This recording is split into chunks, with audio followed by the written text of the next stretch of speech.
আপনার আসল নামটাই হচ্ছে বর্ষা। ওকে বর্ষা, কিছু বেসিক কোশ্চেন। একটা হচ্ছে আপনি ঢাকায় থাকেন কি না ঢাকার বাইরে থাকেন? ঢাকাতেই। ঢাকায় কোথায় থাকেন আপনি বলা যাবে সেটা? না, এটা হচ্ছে কি যাত্রাবাড়ি। ঢাকার যাত্রাবাড়িতে আপনি থাকেন। আর আপনার আনুমানিক বয়সটা আমাদেরকে শ্রোতাদেরকে যদি একটু ধারণা দিতেন। 23। বর্ষা আমাদের এখানে আছে, যাত্রাবাড়ি থেকে এসছে এবং তার বয়স হচ্ছে 23। আপনি পড়াশোনা করেছেন কতদূর পর্যন্ত? ক্লাস 10 পর্যন্ত। ক্লাস 10 পর্যন্ত। এবার বর্ষার গল্পে আমরা যাচ্ছি। বর্ষা, কোথা থেকে শুরু করতে চান? কোথা থেকে শুরু করবো? একদম ছোট থেকে যে এই পর্যন্ত এই থেকে আপনার গল্প বলতে যেটা আপনার কাছে মনে হয় যেখান থেকে শুরু করা উচিত আপনি ঠিক সেখান থেকে শুরু করতে পারেন। ইনফ্যাক্ট আপনার ছোটবেলাটা কেমন ছিল সেটা আমাদের জানা দরকার, আপনি ছোটবেলাটাও বলতে পারেন। আমার লাইফটা মানে এমন ভাবে শুরু হয়েছে যে আমার বয়স যখন 4 বছর, স্কুলে তখন না ভর্তি হয়নি, তখন ভর্তি করে। তো আমার বাবা একদিন আমার মাকে বললো যে আমাকে আমার স্টেপ যে মাদার আছে, বড় মা, সৎ মা যে, তার কাছ থেকে পাঠাতে। তো আমার মা কোনো প্রশ্ন কিছুই করলো না। তারপর দিন আমার কাপড় চোপড় নিয়ে আমাকে আমার সৎমার কাছে দিয়ে আসছে। তো আমি যে এই পর্যন্ত বড় হয়েছি এটা সম্পূর্ণ আমার মানে ওই বড়মার কাছেই, মানে সৎমার কাছেই বড় হয়েছি আমি। তো 4 বছর বয়সে আমার সৎমার কাছে আমাকে পাঠায় দেয়। পাঠায় দেওয়ার পরে মানে ওইখানে গিয়ে যেটা বুঝতে পারলাম যে মানে মার অভাবটা যেটা। তো মাঝে মধ্যে দেখা যেত যে মাকে দেখতে যেতাম, মানে আমার সৎমার বাসা মার বাসা তেমন দূরত্ব ছিল না, হেঁটে গেলে 5 মিনিট এরকম। তো যখন মার বাসার সামনে যেতাম তখন দেখা মা যখন গেটটা খুলতো আমাকে দেখার সাথে সাথে তখন মানে সে খুব রাগারাগি করতো, কেন আসছি, কি জন্য আসছি, মাঝে মধ্যে মারধরও করতো। কেন করতো বা কি জন্য করতো এটা আমি কখনো মানে এখন পর্যন্ত জানি না যে এই ব্যবহারগুলো আমার সাথে কেন করছে সে। তো এই তো মানে তারপরে আমি যখন বর্ষা, আমাদের কিছু জিনিস একটু পরিষ্কার হওয়া দরকার। আমার মনে হয় যে আপনি অনেক অনেক বেশি অ্যাংশাস, যেটাকে বলে একটু কুল।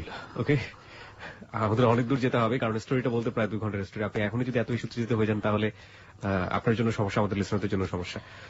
উত্তেজিত হওয়ার কারণগুলো আমরা শেষ পর্যন্ত আবিষ্কার করতে পারবো, আশা করছি সাথে থাকবেন। যেটা হচ্ছিল যে আপনি বললেন যে 4 বছর বয়সে আপনাকে আপনার সৎমার কাছে পাঠিয়ে দিয়েছে আপনার বাবা, এবং আপনার মা আপনাকে দেখলে রাগান্বিত হয়ে যেত। আপনার কয় বোন ছিলেন? 2 বোন। আপনার আরেক বোনের সাথে কি একই আচরণ করা হয়েছে? না, ও মার সাথেই ছিল আরো ছোট। আপনি সারা জীবন ধরে কখনো আবিষ্কার করার চেষ্টা করেননি যে এটা কেন করা হয়েছিল? আপনার সৎমা কখনো আপনাকে বলেনি? না, কখনই বলেনি, আমি জিজ্ঞাসাই করিনি। ওকে ওকে, আচ্ছা ঠিক আছে, যান আপনার মতো করে বলেন।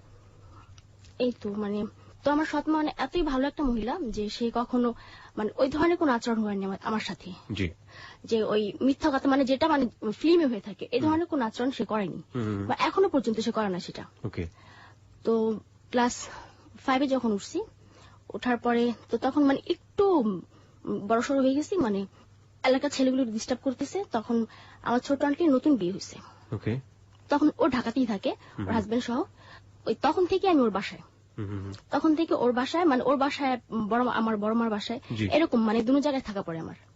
তো আমার আঙ্কেল আমার আন্টিকে চিটাঙ্গি নিয়ে যায় যখন আমি ক্লাস 10 উঠি। ওকে।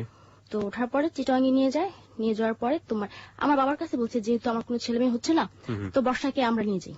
ওকে। তো আমার বাবা দিচ্ছে যে ঠিক আছে। তো যেহেতু ছোট আন্টি আমাকে প্রথম আদর করতো, তো চিটাঙ্গে যাওয়ার পরে মানে যেটা আমি মানে সর্বপ্রথম আমার আঙ্কেল আমাকে বলে ব্যাপারটা। আমাকে নেওয়ার জন্য আমার আঙ্কেল আসে ঢাকাতে। আসার পরে সে মানে অনেক রাত পর্যন্ত আমি আমার আঙ্কেল কথা বলি, বাবার মেয়ের মতো এরকম। আপনার কি পানি লাগবে? গলা শুকিয়ে যাচ্ছে? না, গলা শুকিয়ে। ওকে, ঠিক আছে। তো বাবার মেয়ের মতো কথা বলি, মানে এরকম প্রায় আমরা কথা বলি আঙ্কেলের সাথে। আঙ্কেল মানে হচ্ছে আপনার খালু? হ্যাঁ, আমার খালু। ওকে, খালুর সাথে আপনি বাবার মেয়ের মতোই কথা বলতেন, কারণ আপনাকে তো মেয়ে হিসেবেই নিয়ে আসা। সে এরকমই দেখতো আমাকে। ওকে। মানে সেও ভাবতো যে আমি তার মেয়ে এরকমই। ওকে। তো হঠাৎ মানে ওই তখন আমি মানে চিটাঙ্গে যাইনি, সে নেওয়ার জন্য আসছে আমাকে। তো সে আমাকে রাতে বলতেছে যে তোমার আন্টির একটা বেবি হবে। তো আমি বললাম যে কই, এটা তো আগে শুনি নাই। তো বলছে হ্যাঁ বেবিটা হবে, কিন্তু সেটা তোমার আন্টির পেটে না। তাহলে তোমার পেটে। তো তখন আমি ব্যাপারটা ওইরকম কোনো সিরিয়াস ভাবে নিইনি, নেওয়ার পর সে পরদিন চলে গেলাম চিটাঙ্গে যাওয়ার পর 2 দিন না 3 দিন পর আমার আন্টি বলতেছে, মানে আমি সোফার মধ্যে বসা, আঙ্কেল খাটের উপর শোয়া, আন্টি আমার পাশেই বসা। তো আন্টি বলতেছে যে বর্ষা তোরে তো এবার আনা হয়েছে কেন জানিস? আমি কি কেন? আমি কি স্কুলে ভর্তি করবি না এই জন্য? তো বলতেছে হ্যাঁ স্কুলে তো অবশ্যই ভর্তি করবো, কিন্তু তুই একটা কাজ করবি আমার জন্য। আমি হ্যাঁ করবো, কি কাজ? তুই তোর আঙ্কেলের সাথে বিয়ে বসে যা। এটা বিয়ে বসে যা? হ্যাঁ, বিয়ের কথা বলতেছে আমাকে যে তুই তোর আঙ্কেলের সাথে বিয়ে বসে যা, তো ওইখানে যে বেবিটা হবে সেটা আমার দিয়ে দিস, আমি চলে যাবো আমার মেয়ে নিয়ে, বা ওই বেবিটাই নিয়ে আমি চলে যাব। তো এই কথা শোনার পর আমি আস্তে করে এখানে চলে আসছি। মানে ওইখানে মানে এটা কি মানে দুষ্টামি বা কি, মানে এটা তো মানে কোনো কথাই না যে সেটা, এটা আমাকে কেন বলা আমি হবে? এখনো বুঝতে পারছি না যে হোয়াই। হ্যাঁ, সেটা আমাকে কেন বলা হবে? তো আমি মানে কোনো প্রশ্ন না করে এখান থেকে আমার রুমে আমি চলে আসি। আসার পর আমার ভেতরে একটা ভয় কাজ করতেছে। কোন ক্লাসে এটা ঘটলো? ক্লাস 10 এ? ক্লাস 10 এ। ওকে। তো মানে ভিতরে একটা ভয় কাজ করতেছে এই মুহূর্তে, যে এটা কি ওরা ফান করতেছে না সিরিয়াসলি কিছু বলতেছে আমাকে। তখন হ্যাঁ, বাসায় একটাই মোবাইল ছিল, সেটা আমার আঙ্কেলের মোবাইল ছিল, যে আমি যে ঢাকাতে ফোন করে ব্যাপারটা কারোর সাথে শেয়ার করবো বা আমার মাকে বলবো এই ব্যাপারটা, যে এরকম কিছু হচ্ছে বা ওরা বলতেছে। তো এরকম কোনো প্রসেস ছিল না ওই মুহূর্তে আমার কাছে। তো আমার যে সৎ ভাই আছে, ও তার 4-5 দিন পর আবার কি কাজে যেন তা বলতে পারতেছিলাম না, আমি ওর সাথে বলছি যে যেহেতু স্কুলে ভর্তি হয়ে গেল তার যাওয়া পড়বে না ঢাকাতে, তো আমি কয়েকদিন মার কাছে থেকে আসি। তো বললো যে ঠিক আছে তাহলে চলে আসবি, না বা তোর আঙ্কেল গেলে চলে আসবি, এরকম বললো। তো আমি যাওয়ার পরে আমার মাকে ব্যাপারটা আমি প্রথম বলছি। মাকে বলার পর আমার মা বিশ্বাস করেনি ব্যাপারটা। বিশ্বাস করেনি? এটা না বিশ্বাস করার মতোই কথা। এটা অ্যাবনরমাল কথাবার্তা, কেন কিভাবে বিশ্বাস করবে? ইনফ্যাক্ট আমাদের কতজন শ্রোতা বিশ্বাস করছে সেটাও একটা প্রশ্ন। যে সে কথাটা বিশ্বাস করেনি। তো তখন আমি বললাম আমার বাবার কাছে, মানে সরাসরি বলিনি ব্যাপারটা বাবার কাছে, কিন্তু মার কাছে সরাসরি বলছি। আমার বাবাকে মানে আকার ইঙ্গিতে বুঝাইছি আমি যে আমার খালু আমার সাথে এরকম করছে। তো আমার বাবা বোঝার পর বললো যে, তারপর আমি আমার সৎমার কাছে ব্যাপারটা বললাম। তো আমার সৎমা বললো যে হতেও তো পারে, তা করে পাঠায়ও না। এটা আমার সৎমা বলতেছে আমার বাবাকে, হতেও পারে এটা, পাঠায়ও না, ওইখানে থাকুক। তোমার বাবা বললো যে এটা সম্পূর্ণ মিথ্যে কথা, যে তারা আমাকে বিলিভ মানে কোন রকম ভাবে তারা আমাকে মানে বিশ্বাসই করতে চায়নি। তো বললো যে এগুলো সব ওর বানানো কথা, মিথ্যা কথা। ওর খালু মানে কি হয় ওর, আমি তো সেখানে, ওর বাবাই তো সেটা, আর ওর আন্টি তোর মার মতোই, ওর কথা তুমি বিশ্বাস করতেছো? ওর ঢাকাতে থাকবে এই কারণে এগুলো বলতেছে। তো যেহেতু বিশ্বাস করে নাই, তখন আমাকে পরদিন সকালে চিটং পাঠাই দিবে। তো তখন বাজে রাত 11:30। 11:30 বাজে আমি বাসা থেকে বের হয়েছি। আমার সাথে তখন 50 টাকা ছিল। তো একটা ডাক্তারের দোকানে গিয়ে মানে জিজ্ঞাসা করলাম সবচেয়ে পাওয়ার কোন ট্যাবলেটটা, ঘুমের ট্যাবলেট। তো বললো যে একটা ট্যাবলেট আছে 100 পাওয়ারের। তো বললাম এটা খেলে কি হয়, যদি বললো যে আমি 10টা খেলে কি হবে। ওই ছেলেটা জিজ্ঞাসা মানে যে ছেলেটার দোকানে বসা ছিল, তো বলতেছে যে যদি 10টা খান তাহলে আর কি হবে। আমার বাসার সামনে স্কুল ছিল, এটার নাম হচ্ছে ধনিয়া একে উচ্চ বিদ্যালয়। তখন মানে আমি ওই স্কুলে ছাত্রী ছিলাম। তো বললো পরদিন আর কি হবে, মসজিদে বলবে যে স্কুলের একজন ছাত্রী সুইসাইড করছে, তাও ঘুমের ট্যাবলেট খাওয়া। তো এই কথা বলার পর আমি চলে আসছি। আসার পরে মানে ঘুমের ট্যাবলেটটা হাতের মধ্যে ছিল। তো বাথরুমে গেছি, বাথরুমে যাওয়ার পরে চিন্তা করতেছি যে কি করব, যে আমি যদি ওইখানে যাই তাহলে দেখা যাবে যে আমার সবকিছু হারাবো আমি, আর তার চাইতে মানে সুইসাইড করা অনেক ভালো। তো আমি করলাম কি, মানে ওইটা জানার পর যে 10টা ট্যাবলেট খেলে মানে আমার মৃত্যু হতেও পারে। তো তখন আমি 10টা ট্যাবলেট পুরোটা খাই ফেলছি। 100 পার করে হলে 10টা ট্যাবলেটের পার হচ্ছে 1000 পার। তো খাওয়ার পরে আমার 10 মিনিট পরে আর কোনো সেন্স ছিল না। তো আমাকে মানে যখন আমার ঘুম ভাঙার পর আমি সবচাইতে মানে অবাক হয়ে যাই যখন দেখলাম যে আমি চিটংয়ে আমার রুমে আমি শোয়া। ও মাই গড। যে আমাকে সেই ঘুমের ঘরে চিটংয়ে নিয়ে আসছে। তো তখন থেকে শুরু হয়, মানে আমার আঙ্কেল ড্রিঙ্কস করে আসার পর প্রতিদিন এরকম ড্রিঙ্কস। আপনাকে এই যে আপনি 10টা ট্যাবলেট খেয়ে আপনি এরকম অবস্থায় থাকলেন, আপনাকে ডাক্তারের কাছে নেয়নি? না। আপনার তো ক্ষতি হয়ে যাওয়ার কথা, ভয়াবহ রকমের ক্ষতি হয়ে যাওয়ার কথা। ওভাবে আপনাকে ফেলে রেখেছিল ওখানে, মানে কেন এই অ্যাটিটিউড করবে আপনার সঙ্গে? তা আমি আজ পর্যন্ত জানি না যে কেন করছে, যে আমার সাথে, মানে আমার তারও 2টা বোন আছে, ওদের সাথে কেন করা হয়নি। আমরা শ্রোতা আপনাদেরকে একটু অ্যাড্রেস করতে চাই এই গল্পে। আপনারা নিশ্চয়ই বিথির গল্প মনে আছে হ্যালো 8920-তে, যে তারা ভাইদের দ্বারা নির্যাতিত হয়েছিল এবং এখানে এসে অকপটে নিজের ভাইয়ের গল্প বলে গিয়েছিল এবং তার ছোট বোনের জন্য সাহায্য চেয়েছিল। আমরা তখন বিশ্বাস করেছিলাম যে পৃথিবীতে এটাই সবচাইতে বড় ধরনের দুর্ঘটনা। আজকের গল্পটা কোন দিকে যাবে আমরা জানি না, তবে সেই গল্পটা আমাদের বিশ্বাসের শক্তিটা অনেক বড় বাড়িয়ে দিয়েছে, যে মানুষ কোনো খারাপ কিছু যদি করতে চায় সেটার পরিসীমাটা আকাশ সীমা পর্যন্ত। যাই হোক, আপনি দেখলেন যে আপনি চিটাগংয়ে যেখানে আপনার খালার বাসায় যাওয়ার কথা ছিল আপনার, সেইখানে গিয়ে এবং আপনি সেই বেডে। ওকে, তারপরে মানে ওই আমার আঙ্কেল ড্রিঙ্কস করে বাসায় আসার পর আমার আন্টি বললো যে একা একা কেন করতেছেন, মানে এটা তো বাসায় আনলে আমরাও তো করতে পারি। তো আমি জাস্ট ফান হিসেবে মনে করছি যে কি আমার আঙ্কেলকে ড্রিঙ্কস করবে নাকি তা বাসায় এনে। আমার আঙ্কেল ছিল একজন হাজি, হাজি? হ্যাঁ, হজ করে আসছে সে। তো হজ পেশায় কি করতো উনি? তার পেশা ছিল ইম্পোর্ট এক্সপোর্ট। আচ্ছা, ইম্পোর্ট এক্সপোর্ট করতো। ওকে, তারপর? তো আন্টির কথা মতো আমার আঙ্কেল পরদিন একটা বোতল নিয়ে আসে বাসা, আনার পরে আমি, আমার আন্টি, আমার আঙ্কেল, মানে ওই প্রথম আমার লাইফে ড্রিঙ্কস করা। ক্লাস 10-এ? তো ড্রিঙ্কস করছি, করার পরে কতটুকু খাইছি মনে নাই, পরে মানে যা শুয়ে পড়ছি, মানে সেন্স ছিল আমার, শুয়ে পড়ছি গিয়ে। তো সেই দিন রাতে ফার্স্ট আঙ্কেল আমার রুমে আসে। আসার পর সে আমার পাশে যে শুয়েছে, তাও আমি বুঝতে পারছি আমার পাশে আমার আঙ্কেল শুয়েছে, কিন্তু আমার গায়ে টাচ করেনি সেদিন। সে গায়ে টাচ করেন, তো অনেকক্ষণ শোয়া ছিল।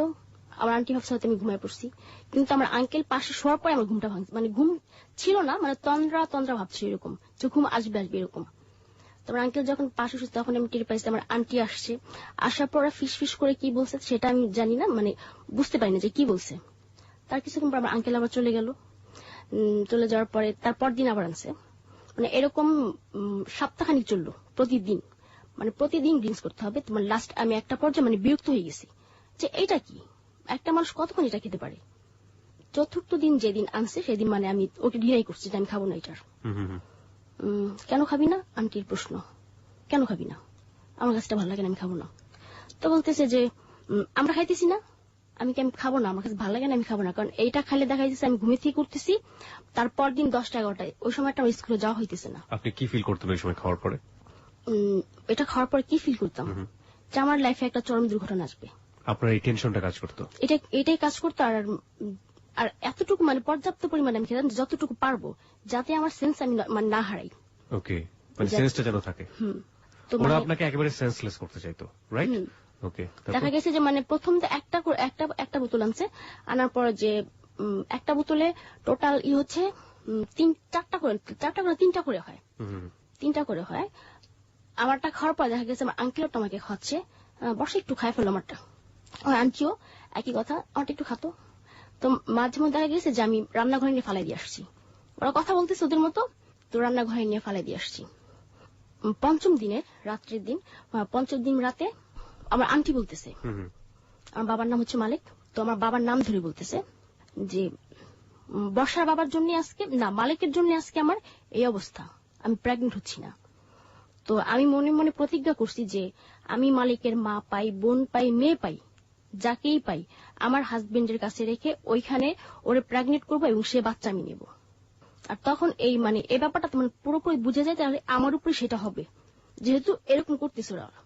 তো ওই দিন মানে দেখা গেছে যে এতটাই খাইছি যে ভয় করতেছিল যে পারবো কিনা, আমি আমার ট্যাকেল দিতে পারবো কিনা, সেন্সটা আমার থাকবে কিনা।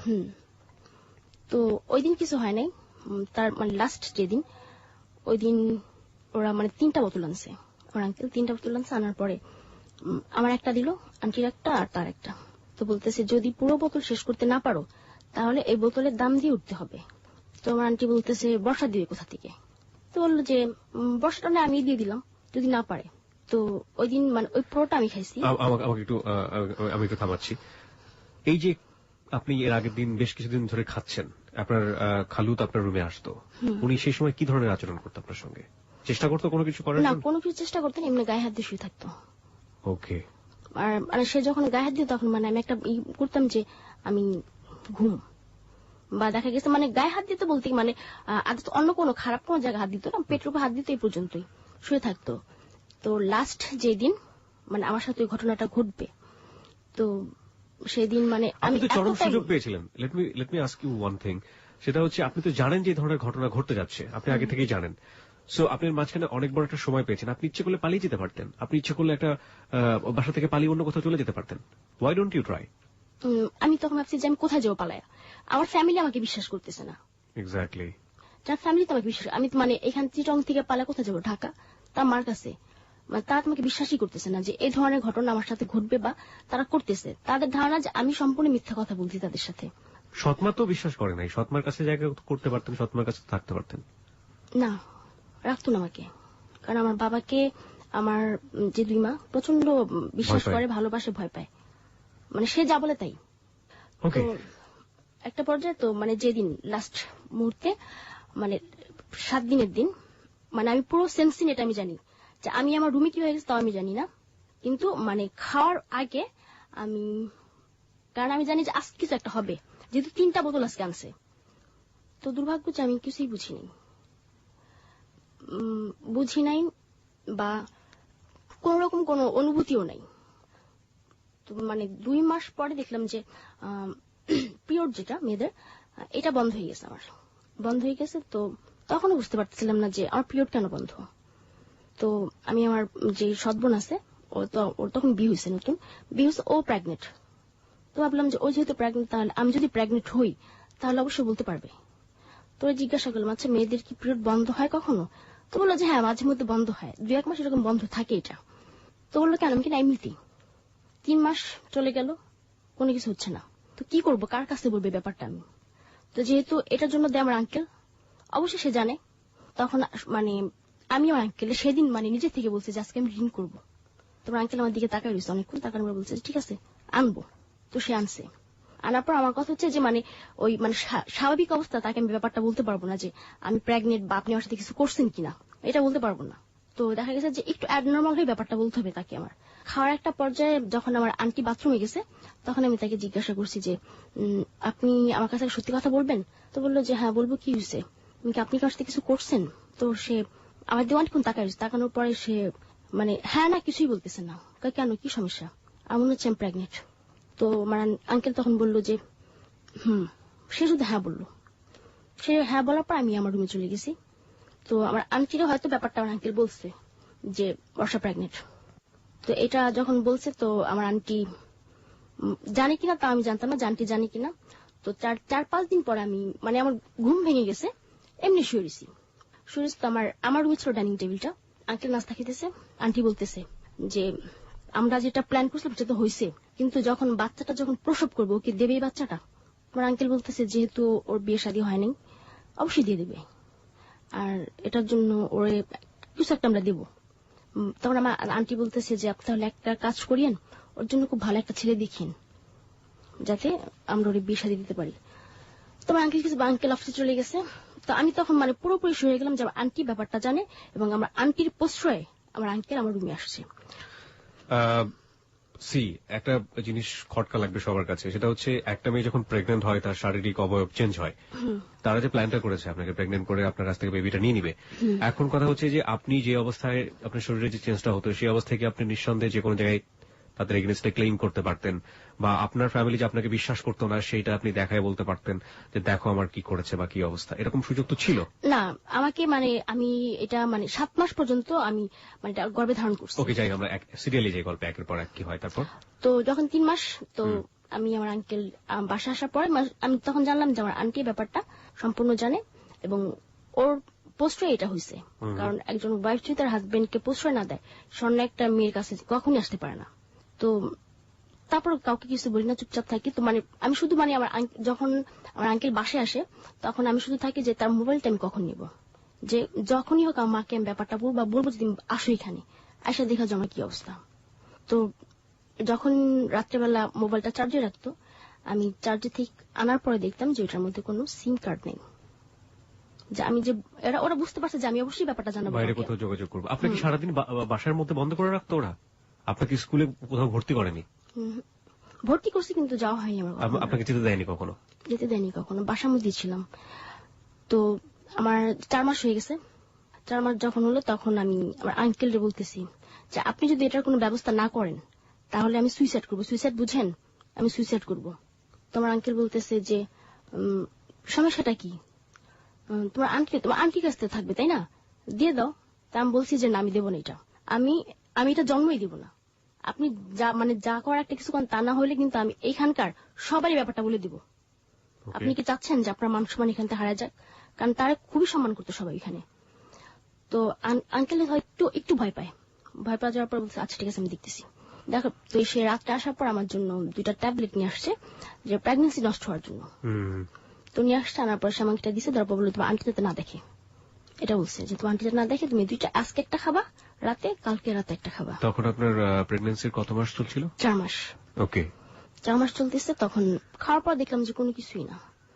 তোমার আঙ্কেল আবার ব্যাপারটা বললাম যে কিছুই হয়নি। তো বললো যে, তখন আমার কাছে মনে হলো যে এটা হয়তো তাহলে আমার আঙ্কেল ওই ধরনের কিছু আনে নাই, এমনিতে হয়তো অন্য কোনো ট্যাবলেট আনছে সেটা। তো একদিন নিচে গেছি, আমি দোকানে পাঠাইছে আন্টি আমাকে, কি জন্য মানে দোকানে পাঠানোর পর ওই ট্যাবলেটের খোসাটা আমি নিয়ে গেছি। তো নিয়ে যাওয়ার পর ডাক্তারে দেখলাম যে এটা কিসের ট্যাবলেট। তো বললো যে এটা কে খাইছে। ডাক্তার বলছে এটা কে খাইছে। আমি আমার আন্টি। এটা তো প্রেগনেন্সি নষ্ট হওয়ার ট্যাবলেট। সে কি এটা জেনে খাইছে না জেনে খাইছে। আমি না জেনে খাইছে সে, কিন্তু মানে তার তো কিছু হয়নি, এর জন্য মানে আমি মানে তাকে আমার বলছে জিজ্ঞাসা করার জন্য। তো আমি তো হচ্ছে না কেন, তাহলে তো পিরিয়ড হওয়ার কথা, হয় না। তারপরে 6 মাসে পড়ে গেল, 5 মাস 6 মাসে কেটে গেল। তারপরে সে আরেকটা ওষুধ এনে দিছে, সেটাও কোনো কাজ হয়নি। তারপরে মানে কি করবো এই মুহূর্তে, আমি শুধু আমার আঙ্কেলের প্রেশার কি করি, কারণ আমি আন্টির সাথে কোনো কথাই বলি না, মানে ওই ব্যাপারটা নিয়ে আমি কোনো কথা তার সাথে বলিনি কখনো। আঙ্কেল যখন বেশি প্রেশারে পড়ে গেছে আমার উপর, যে আপনি যদি মানে এই কয়েকদিনের মধ্যে কিছু না করেন এটা, মানে তখন মানে আমি যে প্রেগনেন্ট আমি মানে বুঝতেছি, বোঝা যাচ্ছে, মানে দেখলে বোঝা যাচ্ছে যে আমি প্রেগনেন্ট, যে 7 মাসে পড়ে গেছে।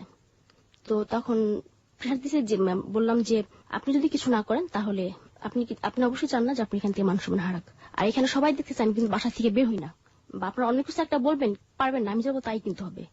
তো আমার আঙ্কেল বললো কি, আন্টির সাথে হয়তো ব্যাপারটা শেয়ার করছে। শেয়ার করার পর তো আন্টির একটা বান্ধবী ছিল, নাম রাবিয়া, মেয়েটা চিটং এর ছিল। তো ওই রাবিয়ার কাছে ব্যাপারটা, রাবিয়াকে ফোন করছে, ফোন করে বলছে যে রাবিয়া তুই একটু বাসায় বসাতে একটা অঘটন ঘটায় ফেলছে, এখন যেহেতু আমার এখানে আছে আমার এই ব্যাপারটা দেখতে হবে। এটা আমার আন্টি বললো। তো আন্টি আমার বললো যে ভুলেও যাতে রাবিয়া না জানে যে ব্যাপারটা কি, তুই বলবি তুই ঢাকা একটা ছেলের সাথে প্রেম করছিস, ওইখানে ওর সাথে ছিলি, তখন তুই প্রেগনেন্ট হয়েছিস। এটা আমার শিখাই দিল। তো রাবিয়া আন্টি আসছে, আসার পরে রাবিয়া আন্টির কাছে সব ব্যাপারটা মানে আন্টি বলছে। তো বলার পর রাবিয়া আন্টি বললো যে বর্ষা তুমি না শিক্ষিত মেয়ে, তুমি এই ভুলটা কিভাবে করলা। তো আমি চুপচাপ কিছুই বলিনি। তো সে আমার নিয়ে গেল একটা মহিলার কাছে, মানে সে এগুলোর কাজ মানে অ্যাবর্শন করতে পারে। তো সেখানে নিয়ে গেল। তো সে আমাকে একটা বেডে শোয়ালো, শোয়ানোর পরে সে পেটে হাত দিল, পেটে হাত দিয়ে বললো যে বাচ্চা তো অনেক বড় হয়ে গেছে, 7 মাস হয়ে গেছে, তো আর 3 মাস থাকলেই তো হয়, কেন ফালাবা, সেটা আমার বলতেছে। তখন রাবিয়ানকে আবার আমরা বললো যে ওইখানে যদি প্রশ্ন করো তোমার হাজবেন্ড কই, তাহলে বলবা যে তোমার হাজবেন্ড আরেকটা বিয়ে করছে, এই জন্য তুমি বাচ্চাটা রাখতেছো না, নষ্ট করে ফেলবা। তো সে বলতেছে যে 7 মাস হয়ে গেছে, রেখে দাও, 3 মাস পর তেমনি হবে। তখন আমি বললাম যে না, আমার হাজবেন্ড তো একটা বিয়ে করছে, এই জন্য আমি রাখবো না। তো রাবিয়ানটি বললো যে এটা যেভাবে হোক মানে নর্মালি করাতে হবে। তো মহিলা বললো যে 7 মাস হয়ে গেছে, এটা কিও নর্মালি করি আমরা, আর যদি নর্মালি করে দেখা যাবে যে ওর একটা সমস্যা হবে। তো বলতেছে না নর্মালি করাতে হবে, কারণ যদি সিজারে করাতে যাই ও সিজার করাবে না, কারণ আমি আনম্যারিড, এটা তো আর ওই মহিলা জানে না। তো বলছে না সিজারে করাবে না, যেভাবে হোক নর্মালি করান এটা। তো বলতেছে যে না নর্মালি আমাদের পক্ষে সম্ভব না, তাহলে তুমি অন্য কোথাও নিয়ে যাও, যদি নর্মালি কেউ করতে পারে সেখানে নিয়ে যাও, যেহেতু 7 মাস হয়ে গেছে, মানে আর 3 মাস লাগে, সেখানে একটা ছিল যে নর্মাল হতে, কিন্তু হ্যাঁ আর 7 মাস যেহেতু এটা নর্মাল কিভাবে হয়, 2 মাস বা 3 মাস। হ্যাঁ ঠিক আছে। তো বলতেছে যে ঠিক আছে। তো ওইখান থেকে আমার নিয়ে আসা পড়ছে, যেহেতু সে করবে না, সে রিস্ক নিল না। তারপর আমাকে আবার বাসায় নিয়ে আসছে। বাসায় আনার পর আমার আন্টির সাথে রাবি আন্টি কথা বললো যে আপা ওরা করতে চাচ্ছে না, নর্মালি করবে না, সিজারই বলতেছে। তখন আন্টি বলতেছে এটা কিভাবে সম্ভব, ও তো আনম্যারিড, তো এই সিজারের একটা দাগ থাকবে, কাটা দাগ, তখন ওর হাজবেন্ডের কি বলবে যে কাটা দাগটা, আর সিজারটাই আলাদা থাকে। তো তখন আন্টি বললো ঠিক আছে, মানে রাবি আন্টি বলতেছে যে আমি দেখি আমার একজন আছে, আমি ওইখানে একটু ফোন করে দেখি। তো সে একটা মহিলাকে ফোন করছে। তো মহিলা বললো যে ঠিক আছে নিয়ে আসো। নিয়ে গেছে, মানে সেটা লালখান দিঘির বাজার বলে চিটং এ, ওইখানে নিয়ে গেছে আমাকে। নিয়ে গেছে একটা হিন্দু মহিলা। তো ওই হিন্দু মহিলার বাসায় নিয়ে যাওয়ার পরে তো সে আমাকে দেখলো, দেখার পর একই কথা, 7 মাস হয়ে গেছে, কেন ফালাবা, রেখা দাও। তো বললাম যে না। তোমার আন্টি বলতেছে যে না, ওর হাজবেন্ড আরেকটা বিয়ে করছে, আর ই করবো না, ওর কাছে রাখবো না, ডিভোর্স দিয়ে দিবে, তোর বাচ্চা রেখে কি করবে, এর জন্য ফালাই দেবে। তো ঠিক আছে। তারপর মানে যে অ্যাবর্শন করবে, যে মহিলা, মানে যে ডাক্তার মেইন, সে মহিলা আসলো। আসার পর আমাকে আরেকটা বেডি নিয়ে গেল। বেডি নিয়ে যাওয়ার পরে অ্যাবর্শন করলো। অ্যাবর্শন করার পরে সে, আমি একটু থামতে চাই, আপনার ওই সময় কিছু মেমোরি আছে যদি আমাদের সাথে শেয়ার করেন, কি হয়েছে আপনার সঙ্গে? না, একদম ডাক্তার একটা রোগীর সাথে কি করতে পারে এক্স্যাক্টলি, আমি জানতে চাচ্ছিলাম যে সেই সময় কি আপনি সেন্সলেস ছিলেন? না, কারণ ওই সময়টা তো বেবি আলটিমেটলি, সো আপনার সাথে বেবিটা হয়নি। ওকে, কি করছিল তারা তখন? মানে তারা ওই কি ছুরি কাছে অনেক কিছু নিয়ে আসছে।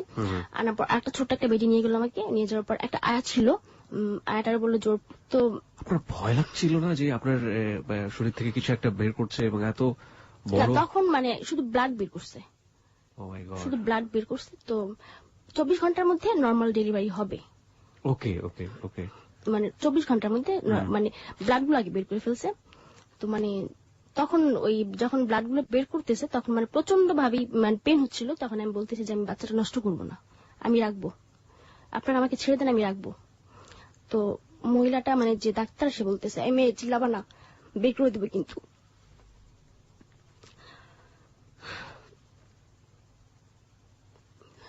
তারপর ওই মানে ব্লাড গুলো বের করছে, ব্লাড গুলো বের করার পরে সাথে সাথে শরীরে আমার জ্বর চলে আসে, প্রচন্ড জ্বর, প্রচন্ড জ্বর আসে। তো বলতেছে যে ওরা ঠান্ডা পানি দিও না, ওরা গরম পানি দিবা। ওই ডাক্তার আয়াটাকে বলে গেল যে ওরা ঠান্ডা পানি দিবা না, আই করবা। তো আমাকে এভাবে রেখে ওরা চলে গেছে। চলে যাওয়ার পরে যে রাবি আন্টি ছিল সে বলতেছে যে বর্ষা থাকো, আমি সকালে আসবো, তোমার কোনো সমস্যা? আমি বলছি না আমার কোনো সমস্যা নেই। তো আর রাবি আন্টি জিজ্ঞাসা করলো যে কখন হবে এটা। তো বললো যে 24 ঘন্টার মধ্যে যদি হয় তাহলে তো হইলি, আর না হলে সিজার করতে হবে ওর। রাতে প্রচন্ড জ্বর, একটা ইঞ্জেকশন দিয়ে গেল আমাকে, 2টা ইঞ্জেকশন দিয়ে গেছে। বলছে যে তোমার যখন ব্যথা উঠবে তখন তুমি আমাকে ডাকবা। ওই ডাক্তার মহিলাটা বললো যে ব্যথা উঠলে আমাকে মানে ডাকবা, আর 24 ঘন্টার মধ্যে অবশ্যই এটা নর্মাল হয়ে যাবে। তো তার 24 ঘন্টা পার হয়ে গেছে। তারপর দিন মানে সন্ধ্যাবেলা অ্যাবর্শন করছে আমাকে। তো যখন দেখছে যে হচ্ছে না, তো আমাকে এসে জিজ্ঞাসা করলো তোমার পেটে কোনো পেন হচ্ছে? আমি বললাম যে না, আমার পেটে কোনো পেন হচ্ছে না। তো মানে সে একটু চিন্তায় পড়ে গেল যে পেন হবে না কেন। তো তখন করলে কি মানে আমার যে বেবিটা হয়েছে সেই বেবিটাকে পুরো আস্ত বের করা নেই, ওটাকে কেটে কেটে বের করা হয়েছে। যে পুরো 1 ঘন্টা মানে পুরো 1 ঘন্টা মানে আমি প্রচন্ড চিৎকার করতেছি যে আমাকে ছেড়ে দেন, আমি চলে যাবো, আমি আমার বেবিটাকে হওয়াবো, আমার বাচ্চাটাকে আমি দেখবো। তো মহিলাটা বলতে সেটা আগে মনে ছিল না, এখন কেন বলতেছিস? মানে অনেক খারাপ ব্যবহার করছে তখন আমার সাথে। তো তখন শুধু আমার মাকে ডাকতেছি যে মা তুই আমার কি করলি, যে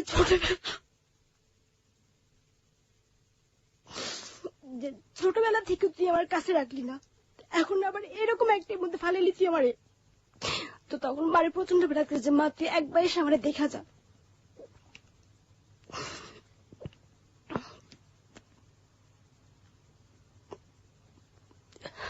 তারপর যখন 1 ঘন্টা পরে ওটা পুরোটা বের করছে তখন মানে ডাক্তারটা চলে গেছে, আয়াটা আমার সামনে দাঁড়ানো। তারা বলতেছি যে আমার কি হয়েছে একটু বলবেন, আমার ছেলে হয়েছে না মেয়ে হয়েছে? তো সে বলতেছে তোমার না খুব সুন্দর একটা মেয়ে হয়েছে, তোমার মতোই দেখতে, এটা কেন ফালাইলা তুমি? তখন আমার কোনো ভাষা ছিল না যে আমি কি বলবো, যে অ্যাকচুয়ালি এটা আমি কি, জোর তো কোনো বাবাই নেই, আর আমার সাথে কেন এটা করলো। এরকম আমি 15 দিন অসুস্থ ছিলাম। পরদিন না তখন তার কিছুক্ষণ পর রাবি আন্টি আসার পরে সে আমাকে বললো যে বর্ষা হয়েছে? তো বললাম যে হ্যাঁ হয়েছে। তো বললো তাহলে চলো। তো সে আমাকে মানে আমি উঠে যে দাঁড়াবো এর ধরনের কোন ছিল না, আমার হাত পা প্রচন্ড কাঁপতেছিল যে উঠা যে বাইরে বের হবো। তখন আন্টি বলতেছে তুমি দাঁড়াইতে পারতেছো না? বললাম যে না আমার খুব কষ্ট হইতেছে দাঁড়াইতে। তো সে আমার ধুয়ে বাইরে নিয়ে গেছে, বাইরে নিয়ে যাওয়ার পর একটা সিএনজি করে বাসায় নিয়ে গেছে। বাসায় যাওয়ার পরে দেখলাম যে আমার আন্টি সবকিছু তাকে থেকে গোছায় রাখছে। তো গোছায় রাখার পরে আন্টি আমাকে বিছানায় শোয়াইছে, শোয়ানোর পরে এখন রাবিয়ারা জিজ্ঞাসা করতেছে যে কি ব্যাপার, কি হয়েছে, ও এত অসুস্থ হয়েছে কেন? তো বলতেছে যে ছোট মানুষ না একটু অসুস্থ হবেই। তো বলতেছে যে কি হয়েছিল ওর? তো বললো যে মেয়ে হয়েছিল শুনছি। তো বললো যে কেমন? তখন আমি তো রাবি আন্টি বলছি যে এটা কেটে কেটে বের করছে, সম্পূর্ণ করে বের করা নেই। তারপরে এরকম 15 দিন অসুস্থ বাসাতেই, অসুস্থ থাকার পরে মাঝখানে আপনি আপনার বাড়িতে যোগাযোগ করেননি? বাড়িতে জানানোর যাওয়ার তো হয়ে গেছে, এখানে আর যোগাযোগ করে কি লাভ? ইনফ্যাক্ট আপনার সাথে যে আচরণগুলো করা হচ্ছে আপনি আপনার মাকে আপনার বাবাকে জানাননি? এই হোয়াটএভার ইট ইজ, সেই সময় তো আপনার সুযোগ ছিল জানানোর, আপনি জানাননি? না, আমি 15 দিন অসুস্থ থাকার পরে ঢাকা আসছি। ঢাকা আসার পরে মা বলতেছে যে কি ব্যাপার তোর এমন দেখাইতেছে কেন, অনেক শুকাই গেছে আগের থেকে। This track was downloaded from FusionBD.com. কেমন যে রোগা রোগা লাগতেছে। তো তখন আমার কাছে কিছুই বলি নাই। তো আমার আবার চিটংয়ে পাঠিয়ে দিবে তারা। মানে তারপর মানে আমার আঙ্কেল ট্রেনে নিয়ে আসছে আমাকে। তো সে মানে আসার যাওয়ার টিকিট কেটে রাখছে, না সরি আসার সময় আমরা ট্রেনে আসছি চিটং থেকে ঢাকায়। তো আঙ্কেল বলতেছে যে আমি তো কালকে চলে আসবো, তো তুমি আসবে না আমার সাথে? তো আমার কথা হচ্ছে আমি একবার ঢাকা যাই, তারপরে আসা না সেটা আমার উপরে। তো বললাম যে হ্যাঁ আসবো, কারণ এই কথাটা যদি এই মুহূর্তে না বলি তাহলে দেখা যাবে আমাকে আনবে না সে, যে কোনো একটা অজুহাতে সে আমাকে রেখে আসবে এখানে। তো বলে হ্যাঁ আপনার সাথে আমি চলে যাবো, এখান থেকে কি করবো? তো তখন সে বললো ঠিক আছে তাহলে আমরা আসার সময় বিমানে চলে আসবো, সেটা বললো আমাকে। তো সে চিটং থেকে বিমানের টিকিট কেটে রাখছে। তো তারপরে ঢাকা আসলাম, আসার পরে আমার আঙ্কেল বলতেছে যে আজকে থাকো, কালকে এসে আমি তোমার নিয়ে যাবো এখান থেকে। বললাম আচ্ছা ঠিক আছে। তো শুধু একটা রাতই পাচ্ছি আমার মার মানে কথাগুলো বলার জন্য। তো রাতের বেলা আমি মার পাশে যেয়ে বসছি। তো মা আমার সাথে কথাবার্তা বলতেছে, ওরা কেমন আচরণ করে, তার তো বোন, তার তো মানে সে তো কখন ধারণা করেন যে তার মেয়ের সাথে এই ধরনের বিহেভ করবে। তখন আমার কাছে আমি ব্যাপারগুলো বলি যে আমার সাথে এই ঘটনা করা হয়েছে মা। তখন দেখি মা খুব কান্না করতেছে যে আমি কার কাছে কি দিলাম, এমন তো না যে আমার ঘরে ভাতের অভাব, টাকা পয়সার অভাব, যে আমার মেয়েটাকে রাখতে পারতেছি না, কোনো কিছুই না। তোর ছেলে মেয়ে না বিধাই তো আমি তোর কাছে দিছি আমার মেয়েটারে, আর তুই আমার মেয়েটা এরকম একটা সর্বনাশ করলি, মানে এটা কাঁদতেছে। সে বলতেছে একা একা। তখন বলতেছে যে দেখি তুই যে 7 মাসে প্রেগনেন্ট ছিলি, তোর তলপেটের কি অবস্থা দেখি। তখন আমি আমার মাকে দেখালাম, তো মা দেখে খুবই কান্না করতেছে যে এটা কি। আমার আন্টি নাম শেলি, যে আরে শেলি তুই এটা কি করলি আমার মেয়ের, তুই আমার মেয়ের জীবনটা এভাবে নষ্ট করে দিলি। তো তখন বলতেছে আমি তোরা কখনো পাঠাবো না। তখন আমি মা বলতেছি কেন পাঠাইবা না, যাবার তো হয়েই গেছে, এখন পাঠাও। আমার তখন বিশ্বাস করে তোমরা।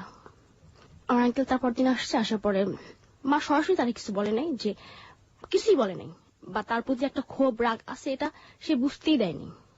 তো বললো যে বর্ষা যাবে না, বললো যে না বর্ষা যাবে না, কয়েকটা দিন পরে যাক। অনেকদিন পরে আসছে, মানে তখন টোটাল 7 মাস পরে আমি আসছি, মানে ওইটা অ্যাবর্শন হওয়ার পর সুস্থ হয়েছে, তারপরে তো ঢাকাতে আসছি, প্রায় 8-9 মাস পরে আমি ঢাকাতে আসছি। তো মা বলতেছে যে অনেকদিন পর আসছে, আমার সাথে কয়েকটা দিন থাকুক। এটা হচ্ছে 2008-এর ঘটনা, এই আমার অ্যাবর্শন এই বাবুটা। তো 2008 মানে এটা শেষের দিকে। বাবাকে ওই মুহূর্তে বলে নাই? হ্যাঁ বাবাকে প্রথমে বলে নাই, মানে বাবা যখন জানতে চাইলো যে চিটং যাচ্ছে না কেন, তখন বলছে না ওরা পাঠাবো না। কেন? আমার সামনে কিছু বলে নাই, হয়তো রাতের বেলা শুয়ে কথাগুলো তাকে বলছে। তখন আমার বাবা বললো যে এটা কেন করলো ওর সাথে। তা আমি মাকে বলছি যে আমার বাবার কারণে আজকে আমার এই অবস্থা। না এটা আমি আজও পর্যন্ত জানি না, আর সে আমার বাবা বিধায় আমি তাকে আজও পর্যন্ত সেই প্রশ্নটা করতে পারিনি যে তুমি ওর সাথে কি করছিলা, যে যেটা খেসারত আমার দিতে হইল। ওকে, আমরা গল্পের এই পর্যায়ে ছোট একটা বিরতি নিতে চাই। বর্ষা সংবাদের আগে আমরা যে জায়গাটাতে ছিলাম, আপনার বাবা ব্যাপারটা জানতে পারলো, এবং জানার পরে কি হলো সেটা আমরা একটু আপনার কাছ থেকে জানি। জানার পর মানে বাবা যতটুকু বললো যে যদি অপরাধ করে থাকি সেটা আমি করছি, তো এটা কেন করবে, তো আমার মেয়ের উপর এটা কেন করবে, এটাই কি ওর ভিতরে ছিল যে আমার কাছে মানে ভালো মানুষই দেখায় আমার মেয়েটা আমার কাছ থেকে নিয়ে যাবে। তো বাবা বললো যে ঠিক আছে তাহলে ওরা পাঠানোর দরকার নেই, এখন ও কি করতে চায় ওরা জিজ্ঞাসা করো, যে এখন আমি আমার লাইফটাকে কোন দিকে মানে ঘোরাতে চাচ্ছি সেটা আমার বাবা আমার মাকে বলতে বলছে যে এখন আমি কি করব। তো এখন মা বলতেছে যে তোর লাইফে যেটা হয়ে গেছে এটা জাস্ট একটা অ্যাক্সিডেন্ট মনে কর তুই, বা স্বপ্নের মধ্যে ছিলি তুই। কোন ধরনের প্রতিশোধ নেওয়ার কোনো চিন্তা করলো না? না, মানে কোন ধরনের প্রতিশোধ বা এই ব্যাপারটা যে আমি আমার বাবা মাকে বলছি, মানে এটা আমার বাবা ওদেরকে বুঝতে দেয়নি, যে ব্যাপারটা ওরা জানে যে আমার মা বাবা এটা মানে এরা জানতেছে, আমার ফ্যামিলি ওরা জানতেছে, এটাও বুঝতে দেয়নি। ওরা আসছে মানে আমাদের বাসার চিটং থেকে বেড়াতে আসছে, তারপরও মানে ওদের সাথে মানে ওই ধরনের কোনো বিহেভি বুঝতে দেয়নি যে আমার মেয়ের সাথে এত বড় একটা ঘটনা করছি, তোদের কেন আমি কথা বলবো, মানে আগের মতোই আচরণ করছে ওদের সাথে। তো মামাকে বললো যে এখন তুই কি করবি, তোর গ্রামে পাঠাই দে, মানে বরিশাল, আমাদের গ্রামে বাড়ি হচ্ছে বরিশাল। তো বললো যে তাহলে এক কাজ করি, তুই গ্রামে চলে যা, ওইখানে থাক কয়েকটা দিন, তোর ভালো একটা ছেলে দেখে বিয়ে দিয়ে দিই। তো এই কথা মানে বিয়ের কথা বলার পর তো আমি তাকে ভালো মন্দ কিছুই বলিনি মাকে, যে আমি কি করব বা কোনো সাই দিইনি কথাতে। তো তার কয়েকদিন পর আমার স্টেপ মাদার আসে, মানে সে ব্যাপারটা জানে যে আমার সাথে এরকম একটা ঘটনা ঘটছে। মানে দেখা গেছে যে আমার মার ফ্যামিলির, আমার মামা তারা মামিরা, তারপরে যে আমার মার যে খালা আছে, এরা সবাই ব্যাপারটা জানছে, এবং জানার পর আমার ছোট আন্টি সবাই খুব ধিক্কার দিছে যে এটা ওর সাথে কেন করলি, একটা বাচ্চা পালো কেন তুই, বাচ্চা তো পালকও পাওয়া যায়, এ তো তোর ভাগ্নি ছিল, তোর বন্ধু ছিল, তোর মেয়ের মতোই তো ছিল, তোর মেয়েই তো এটা। সবাই ব্যাপারটা জানছে। তো ওরা যখন বুঝতে পারলো যে ব্যাপারটা সবাই জানাজানি হয়ে গেছে, আমি বলে দিছি ব্যাপারটা, তখন আমার আন্টি শুধু এতটুকুই বললো যে এটা যে তোর আঙ্কেল তোর সাথে করছে তার প্রমাণ তুই কি দিবি, তার কোনো প্রমাণ দিতে পারবি তুই যে তোর আঙ্কেল এটা করছে তোর সাথে? তখন আমি এতটুকু বললাম যে যদি এটা আমার আঙ্কেল না করে থাকে তাহলে তোরা কেন এতটা করবি আমার জন্য? তাহলে তো আমার আব্বা বা আমার মাই বলতে পারতে যে দেখ তোর মেয়ে কোথা থেকে কি করছে, এখন আমরা এটা কি করবো। Exactly, that was great point. তো এটা আমি আন্টিকে বললাম, মানে আমার আন্টির সাথে আমার তুই সম্পর্ক ছিল, মানে ছোটবেলা থেকে তুই সম্পর্ক। ও তখন ও আমার একটা কথা বললো যে আমি এখনো বিশ্বাস করতেছি না যেটা তোর আঙ্কেলের ছিল, এটা বললো সে আমাকে, যে আমি এখনো বিশ্বাস করতেছি না। আমি তোর ধারণা কি তাহলে এটা আমি ঢাকা থেকে নিয়ে গেছি, বা আমি কোন সাথে তোমার সম্পর্কে এ ধরনের কিছু মানে বলবি তুই? ও বললো যে হ্যাঁ, মানে ও এক কথা ওর হাজবেন্ডের নির্দোষ বলতে চাচ্ছে, বা ওর পুরোটাই নির্দোষ যে আমার সাথে এ ধরনের কোনো বিবরণ করেনি, বা ঘরে কোনো ড্রিঙ্কস টিঙ্কস কিছুই করা হয়নি, এটা মানে ও বলতে চাচ্ছিল। তো আমার মা এই ব্যাপারে মানে আজও পর্যন্ত ওরা কিছু জিজ্ঞাসা করেনি। তার কিছুদিন পর আমার স্টেপ মাদার আসার পরে মানে সে আমার বুঝাইতেছে যে মা যা আবার হয়ে গেছে তোমার লাইফে, এটা নিয়ে বসে থাকো না, তোমার আবার স্কুলে ভর্তি করে দিয়ে তুমি পড়াশোনা শুরু করো, সেটা বললো আমাকে প্রথমে। তো চিন্তা করলাম যে আসলে আমার এই ঘটনা শুধু আমি জানি, বা বাইরে আমার যারা ফ্রেন্ড আছে বান্ধবী এখন জানতেছে না ব্যাপারটা যে আমার সাথে কি হয়েছে, এটা শেয়ার করলে হবে। তো তখন ভাবলাম যে স্কুলে আবার ভর্তি হয়ে যাই। তো স্কুলে ভর্তি হলে আবার আগামী বছর ভর্তি হতে হবে। তো তখন আমার স্টেপ মাদার সে আবারও আসে, আসার পর মানে সেই দিন তার ভিতরে কি হয়েছে আল্লাহ জানে সেটা। সে আসার পর বলতেছি আমার সাথে এক জায়গায় যাবি? তো আমি বললাম কোথায়? তো বললো যে এইভাবে ঘরে বসে না থেকে পার্ট টাইম জব কর। তো আমি বললাম যে আমি জব পাবো, দেবে আমার কেউ জব, আমি কতটুকু শিক্ষিত?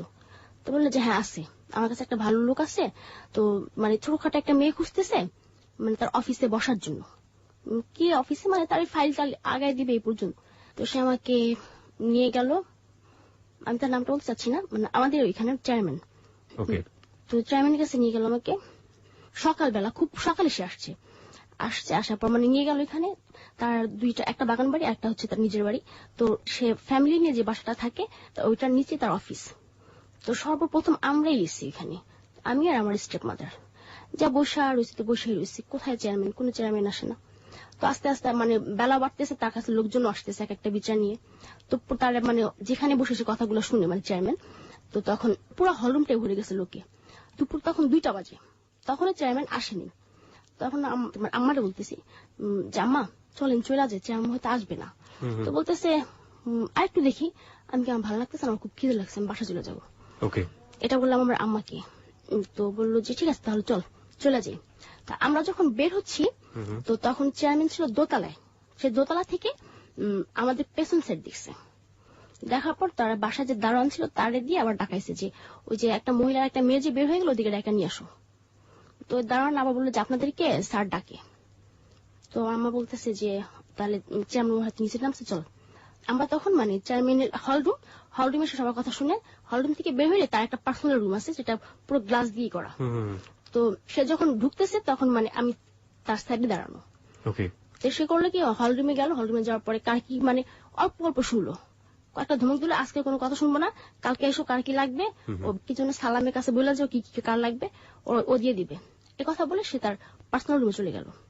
তারপরে তার যে পিএ আছে পার্সোনাল, তার বললো যে ওই মেয়েটার ওই মহিলাটার পাঠাও ভিতরে। তো যাওয়ার পরে আমার স্টেপ মাদারকে বলতেছে কি ব্যাপার পাগলি, ওই সে বলতে আমার আম্মারে বলতেছে পাগলি করে বলতো যে কিরে পাগলি এতদিন পর আসলি।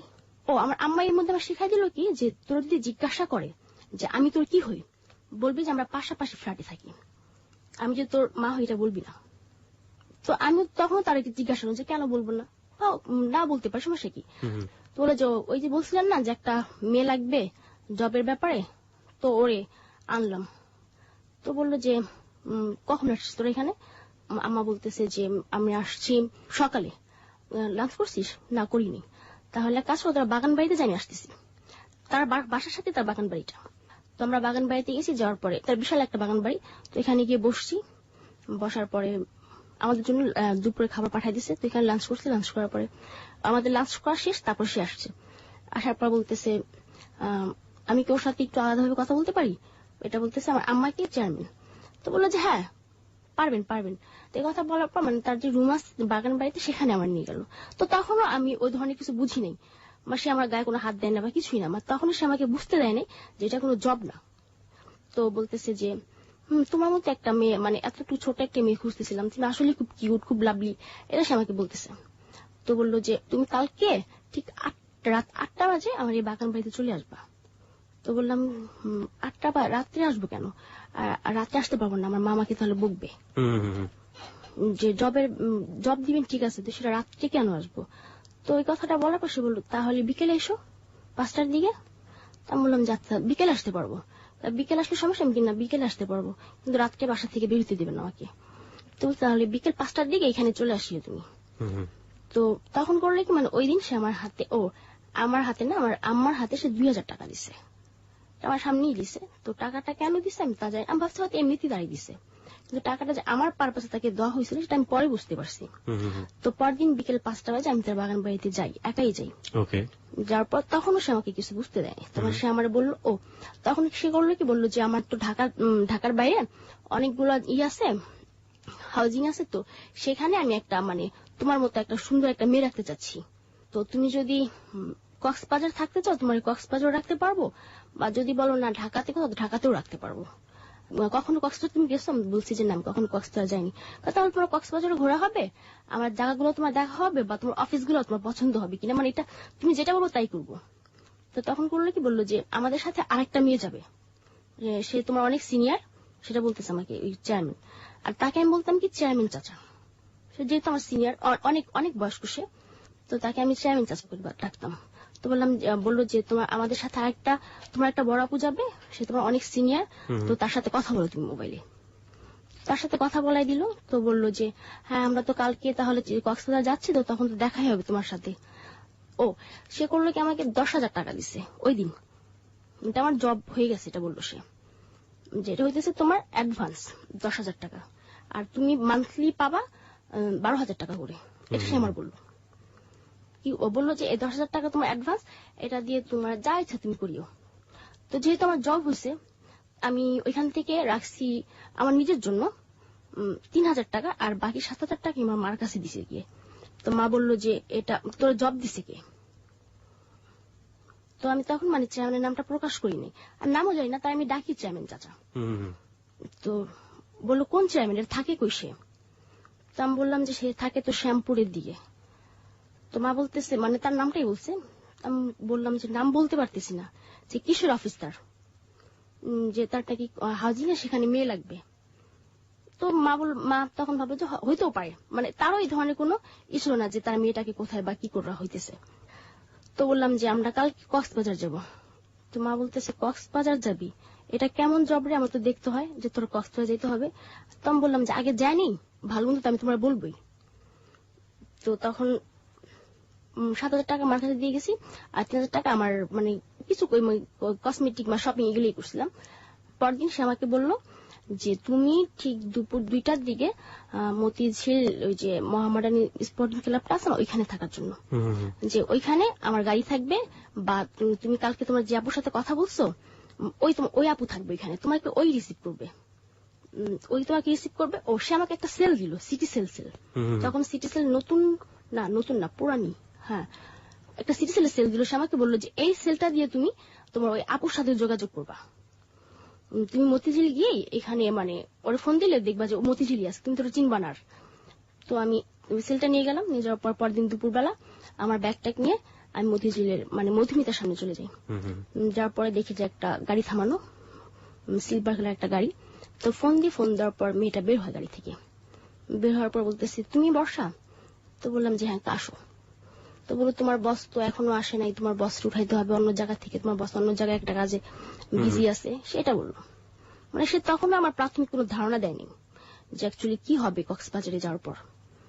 তো সারাটা পথ খুব আনন্দ করতে করতে গেছি, আর ওই মেয়েটা আমাকে খুব ছোট বোনের মধ্যে খুব আদর করতেছে। তো কক্সবাজার আমরা পৌঁছাইছি রাত 2টার দিকে। ওকে, রাত 2টার দিকে পৌঁছালেন। পৌঁছানোর পর কি হলো সেটা তো আমরা জানবোই। এই ফাঁকে আরো একবার মনে করে দিচ্ছি প্রিয় শ্রোতা, আপনি শুনছেন এবিসি রেডিওর হ্যালো 8920। এবিসি রেডিওতে প্রতি বুধবার রাত 11টার খবরের পর 11:20 আমরা অনুষ্ঠানের প্রচার করে থাকি। এখানে জীবনের গল্প বলা হয়। আজকে জীবনের গল্প বলছে বর্ষা। বর্ষাকে নিয়ে আমাদের ফেসবুক পেজে একটা রেডিও স্ট্যাটাস দেওয়া আছে, ওখানে চাইলে আপনি মন্তব্য করতে পারেন, বর্ষার সাথে সরাসরি কথা বলতে পারেন। আমাদের ফেসবুক পেজের ঠিকানাটা হচ্ছে facebook.com/hello8920, facebook.com/HELLO8920। ওখানে গিয়ে লাইক দিলে সঙ্গে সঙ্গে আপনি আমাদের মেম্বার হয়ে যাবেন। হ্যাঁ, রাত 2টোর পরে পৌঁছানোর পর কি হলো? রাত 2টোর দিকে পৌঁছাইছি। পৌঁছানোর পর আমরা উঠছি কি হোটেল শৈবালে। ওকে। হোটেল শৈবালে উঠার পরে ওইখানে মানে তার যে পিএ মানে পার্সোনাল অ্যাসিস্ট্যান্ট যে লোকটা, ওই লোকটা আলাদা একটা রুমে দিচ্ছে, আর ড্রাইভার আর আমাদের জন্য মানে আমার আর ওই মেয়েটার নাম ছিল নূপুর, মানে যে আমার সিনিয়র ছিল তার নাম ছিল নূপুর। তো ওই নূপুর আপু আর আমাদের মানে 2টা রুম ছিল, মানে ফ্যামিলি সুইট যেটাকে বলা হয়। তো ওই একটা রুম নেওয়ার পরে রাত্রেবেলা তো নূপুর আপুকে জেনে সে দেখে জন্য কি বলছে, তো বলার পর নূপুর আপু বললো যে এখন না একটু মানাইতে হবে ব্যাপারটা, কারণ ও ব্যাপারটা এখনো জানে না। তো নূপুর আপু বললো যে বর্ষা তুমি আমার সাথে আসো।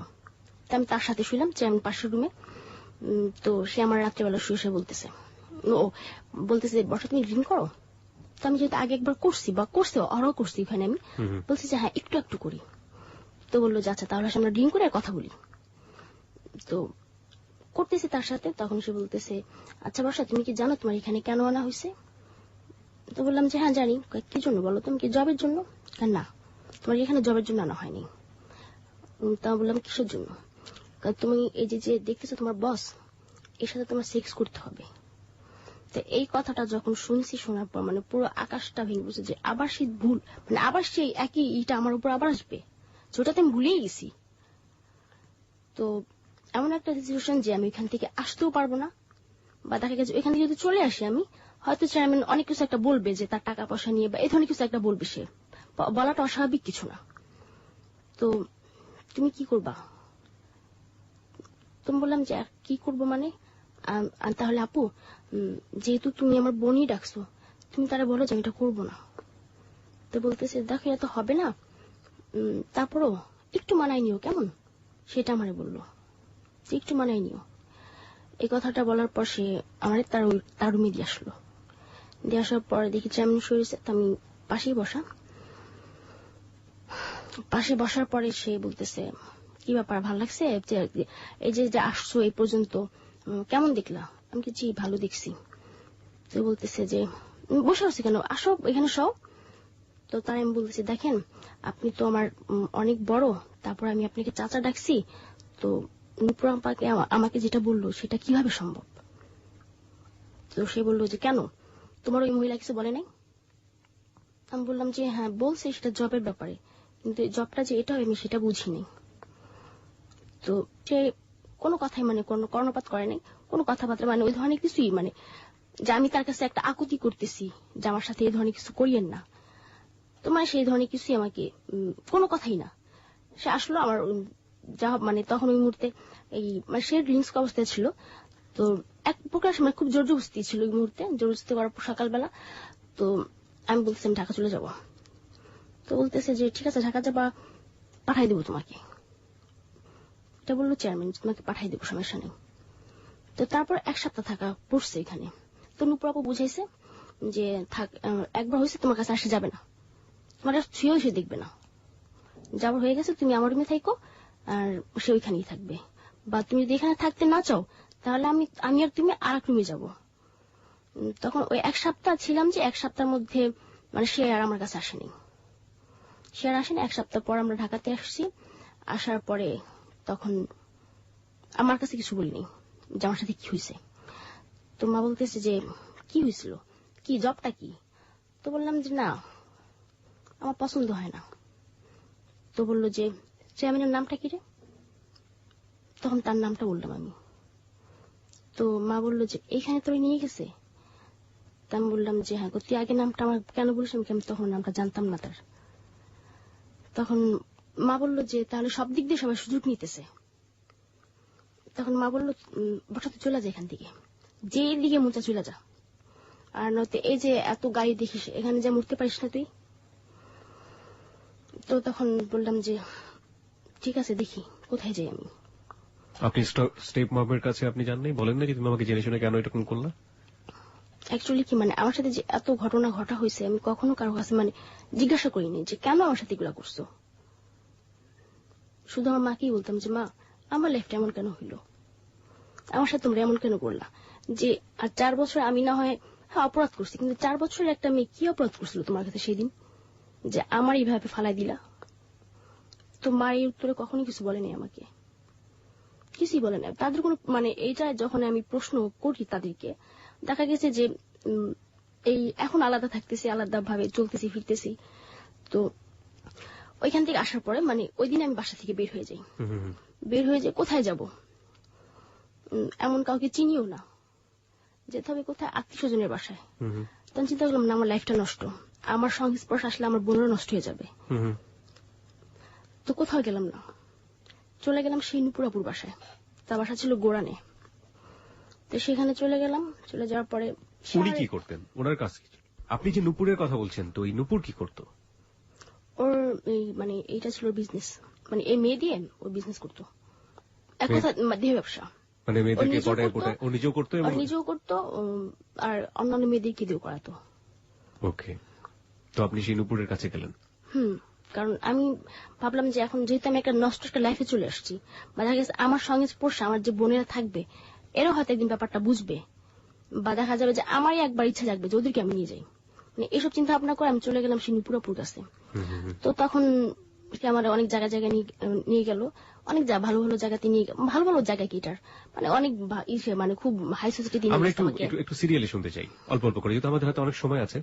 আপনি যাওয়ার পরে কি হলো আমরা ধারাবাহিকভাবে শুনতে চাই। যাওয়ার পর তাকে বললাম ব্যাপারটা যে এই আপু এখন আমি চলে আসছি বাসা থেকে। তো সে আমাকে খুব আদর যত্ন করতেছে। হ্যাঁ আসে বসতো, ভালো করছে এসে বসছিস। আপনাদের কি পারিবারিক অবস্থা খারাপ ছিল, ইকোনমি খারাপ ছিল? না মোটেও না। আপনার বাবা কি করতেন? আমার বাবা এই দয়াগঞ্জে রিক্সা গিয়েছিল, এবং তার ওই সময় তার প্রায় 50টার উপর রিক্সা ছিল। 50টার উপরে রিক্সা ছিল তার। শুধু মানে ওই যে আমার আন্টির ছেলে মেয়ে হয় না, এই কারণে আমাকে ওখানে পাঠানো। ওকে, আর কিছু তার মানে আর্থিক ভাবে কোনো সমস্যা আপনাদের ছিল না? কোনো সমস্যা ছিল না। ওকে, যান। তারপর সে বললো যে হ্যাঁ থাকা দরকার নেই, ওর বাবা মার কাছে না থাকলে কি হবে, এটা সেটা, কারণ সে যেহেতু একটু তো জানছে যে আমার স্টেপ মাদের আমাকে এখানে নিয়ে গেছে। ওকে, তো হ্যাঁ এরকম ওইখানে থাকার দরকার নেই, এখানে থাকিস, মনে করবি আমি তোমার মতো, আর আমি তো তোর কমাদর করি না। তো ওইখানে থাকলাম কয়েকটা দিন মানে ওইখানে প্রায় মাসখানেক ছিলাম ওইখানে। আমি থাকার পরে মাতো সে সন্তান নষ্ট হলো, তারপর সে সন্তান তার কাছে মামাকে এখান থেকে নিয়ে আসছে আবার বাসায়। আনার পরে মানে খুব কানাকাটি বললো যে তোরা আমি অনেক মানতের পর পাইছি, যে আমি ভাবছিলাম যে আমার কখনো ছেলে মেয়ে হবে না, আল্লাহর কাছে অনেক মানত করার পর তুই মানে তোরে পাইছি, কিন্তু তুই এমন হয়ে গেলি কেন। মানে সেই দিনে তার প্রশ্ন করছিলাম যে 4 বছর বয়সে আমি কি করছিলাম, আমি যেমন হয়ে গেছি, যে 4 বছর বয়সে আমি কি করছিলাম, আমার কেন পাঠাচ্ছিল এখানে, আমার কি কখনো সাত জাগে নাই যে আমি আমার মার কাছে যে শুয়ে আমার মার বুক একটু মাথা রাখি, কেন করছিল এটা আমার সাথে। তো মা কোনো কথা বলে না। তো বললাম যে উত্তর নাই তোমাদের কাছে, আমি তোমাদের জন্য খারাপ হয়েছি, এবং এটা চিৎকার করে আমি বলবো যে আমি তোমাদের জন্য খারাপ হয়েছি, তোমরা আমাকে বুঝতে চাও না, যে আমি যখনই বলছি তোমরা ভাবছো যে আমি মিথ্যা কথা বলি, আমি মিথ্যাবাদী। তো তখন মার কোনো উত্তরই নেই তার।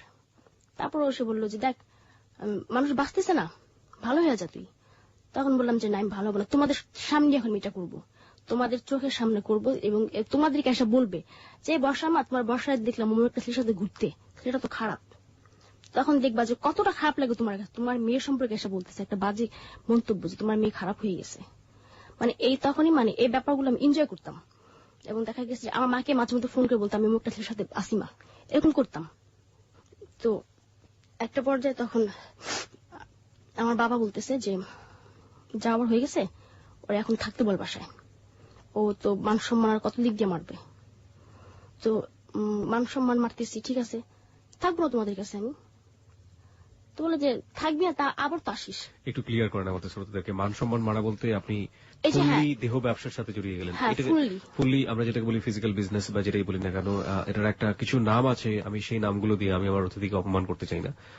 আর আপনারা আপনার গল্পের প্রয়োজনে বুঝে নেবেন ও সেই বিজনেসের সাথে পুরোপুরি জড়িয়ে গেল, ফুললি ইনভলভ যেটাকে বলে, এবং সেটাকে আপনার বাবা বলছে যে মান সম্মান আমি নষ্ট করতে চাই না, ওকে ফিরে নিয়ে আসো বা এরকম একটা কিছু।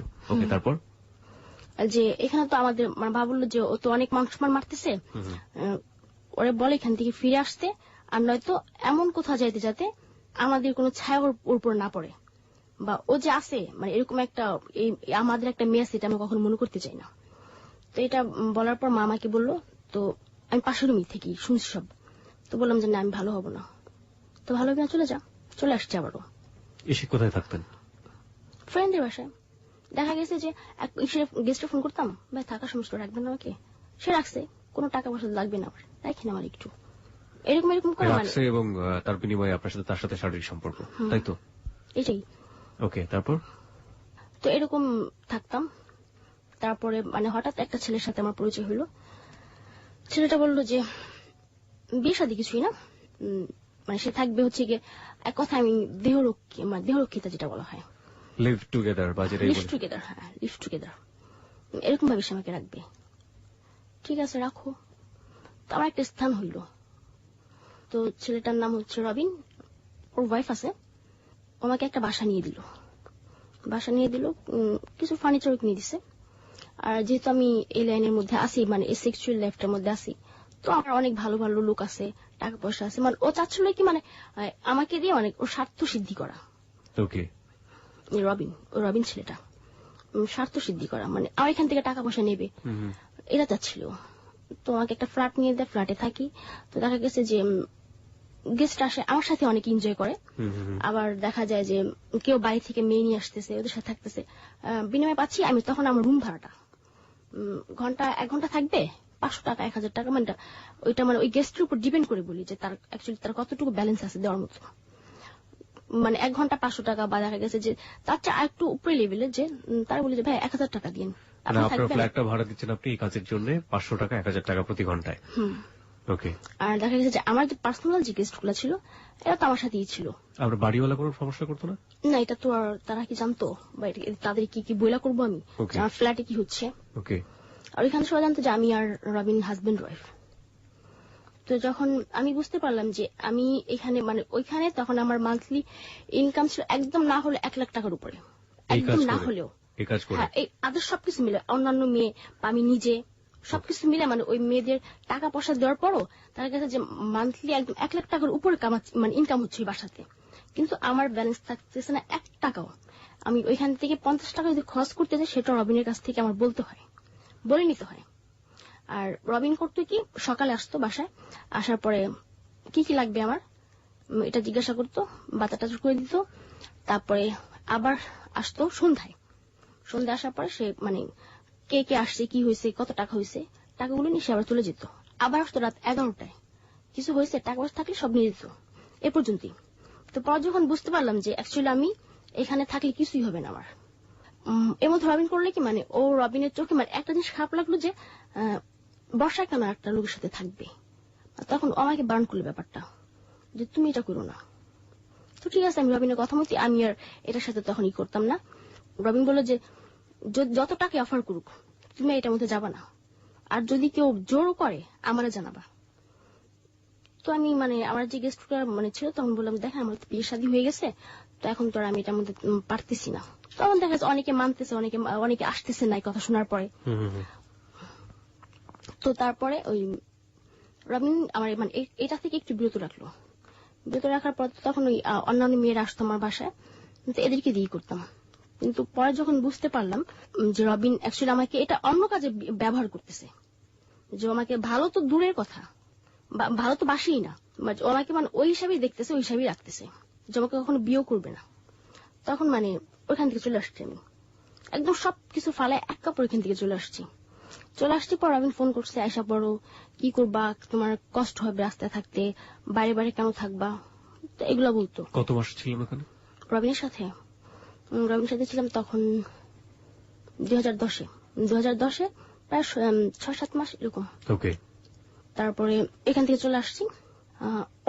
রবিনের মধ্যে একটা ঘটনা ঘটছে যে আমাদের গ্রামের একটা ছেলে, ওর নাম হচ্ছে গিয়ে মেহেদী হাসান সাহেব। মানে ছেলেটা আমাকে খুবই পছন্দ করতে, কিন্তু কখনো বলতো না যে আমাকে পছন্দ করে বা ভালোবাসে। ও জানতো আমার এই ব্যাপারে। আমার কথা হচ্ছে গিয়ে যে আমার সাথে যদি কেউ ফ্রেন্ডশিপ করতে আসে, আগে আমার ব্যাপারটা তোমার জানতে হবে, আমি কে, আমি কি করি। পরে আরেকজনের কাছে শুনে আমাকে বলবা, তা হবে না। আমি ইচ্ছাকৃত বলতাম যে আমি কিন্তু করদাল, বন্ধুত্ব করবে না আমার সাথে, এটাই বলতাম। তো সাহেবের সাথে আমার পরিচয় আমাদের গ্রামে গিয়ে। তো সাহেব যখন আমার সাথে ফ্রেন্ডশিপ করতে চায় তখন বলছি ভাইয়া একটা কথা বলি, কলকাল বুঝেন? তো বললো যে হ্যাঁ বুঝি। আমি আমার কথা বলবো এটাও বুঝে নাই। তো বললাম যে ভাই আমি কলকাল, আমি সেক্স করি, বুঝতে পারছেন, আমার পেশা সেক্স। আপনি কি আমার সাথে সেক্স করতে চাচ্ছেন না অন্য কিছু, না শুধু বন্ধুত্ব করুন সেটাকে বলেন। তো মানে সাহেব তখন একটু ওই হয়ে যায় যে এটা কি বলে মেয়েটা, যে ও সেক্স করে তো অনেক সবাই একদম গোপন, কিন্তু ও দি সরাসরি বলতেছে যে আপনি যে বন্ধুত্ব করতে চাচ্ছেন, আপনি বন্ধুত্ব সম্পর্কটা বুঝতেছেন যে বন্ধুত্ব কি, যে আপনি কি মানে সেক্স মানে বন্ধুত্ব মানে বন্ধু হয়ে পরে বলবেন সেক্স করবে এই ধরনের কিছু। ভাই আমি কল আপনি সেক্সও করতে পারেন, যদি বন্ধুত্ব হন ফ্রেন্ডশিপ সম্পর্ক করতে চান তাহলে কোনো ফিজিক্যাল রিলেশন সেখানে হবে না, স্টেপ বন্ধু। এটা আমি সাহেবরে বলছি। তো বলার পর সাহেব একটু মানে কথাগুলো শোনার পর তখন মানে ও মানে যে এত ভালো একটা মেয়ে কেন এরকম, ও তখন আমার কাছে ব্যাপারগুলো জানতে চাইলো। তো ওর কাছে ব্যাপারগুলো বলছি আমি। তো বলার পর বিয়ে করবা? করবে না। ভালোবাসে এই পর্যন্ত জানি যে আমার প্রচন্ড ভালোবাসে। তো রবিনের কাছ থেকে মানে এই রবিন যে আমাকে ব্যবহার করতেছে এটা ওই আমাকে বললো যে বর্ষা তুমি এখান থেকে চলে আসো, তুমি গ্রামে থাকো, তোমার সম্পূর্ণ খরচ আমি দেবো, তোমার যেইখানে যা লাগে সবকিছু দিব। This track was downloaded from FusionBD.com. তখন ওর কথা মতো আমি বাড়িতেও আসছি। আসার পরে তখন রবিন বারবার ফোন করতেছে, আসা পড়ো। ও সাহেবের ব্যাপারটাও আবার রবিন জানতো যে সাহেব আমাকে খুব পছন্দ করে। তো রবিন বললো ফোন করে যে সাহেব তোমার কখনই বিয়ে করবে না বর্ষা। আমি তুমিও তো করবা না, করবা বিয়ে আমারে, তাহলে বলে আমি এসে পড়ি। তো বলতেছে যে তুমি তো জানোই আমার ওয়াইফ আছে, মেয়ে আছে, আমি কিভাবে করি? তাহলে রাখছিলা কেন? তাহলে কি মানে শুধু এইটাই ছিল কারণ যে আমার দিয়া তুমি আমার ইউজ করতেছো টাকা পয়সার কারণে? তো বলতে তুমি আমার কত টাকা পয়সা দিছো, তোমার সব ফিরিয়ে দিব, তারপর তুমি চলে আসো। মানে এটা হইতেছে মানে এই কথাগুলো বলে নিয়ে আটকে রেখে টর্চিং করবে আমাকে, এই ধরনের কিছু একটা। তো পরে আমি যাইনি রবিনের কাছে। তো ও সাহেব আমাদের বাসা প্রতিদিন আসা যাওয়া করে। তো মা বললো যে সাহেব এরকম আসা যাওয়া করে এটা ঠিক না। আর সাহেব হচ্ছে কি আমাদের গ্রামের উপজেলা চেয়ারম্যানের ছোট ভাই। তো যে ওদের ফ্যামিলি জানলে হয়তো কি হবে, এই মানে তার কারণে গেছে যে সাহেব এখানে আসা যাওয়া করে। তো পরে বলছে যে ও যেন এখানে না আসে, সাহেব যেন এখানে না আসে। তো সাহেব ব্যাপারটা জানার পর সাহেব আসতো, মানে কেউ না দেখে এরকম ভাবে আসতো, এসা কথাবার্তা বলতে এই পর্যন্তই। কিন্তু মানে সাহেব কখনো ফিজিক্যাল রিলেশনের দিকেও আসে নাই। ওনার কথা হইতেছে যে আমি ওরে আস্তে আস্তে ফিরে আনবে পথ থেকে, এটা ছিল সাহেবেরই। পরে যখন আমি ঢাকা চলে আসি, ঢাকা আসার পর আবার ঢাকা চলে আসি আমি, তখন মার সাথে ঝগড়া লাগে, মার সাথে ঝগড়া ঢাকাতে চলে আসি। ঢাকাতে আসার পরে তো তার কয়েকদিন পর সাহেবও আসে। তখন আমি এসে ঢাকাতে এসে উঠি। মনি বলে একটা মেয়ে ছিল, ও এই বিজনেস করতো। আর ও করতো মানে হোটেলে উঠতো। ও সবসময় বাইরে বাইরে থাকতো, আর ওর বাসা থাকতো ছোট একটা বোন। তো আমি বললাম যে মনি তোর এখানে থাকতে হলে কি করতে হবে? তো বললো যে তুই আমার বাসা এটা কর বা না কর এটা আমার দেখার বিষয় না, কিন্তু পার ডে তুই আমার 100 টাকা করে দিবি বাসাতে। এটা বললো মনি আমাকে।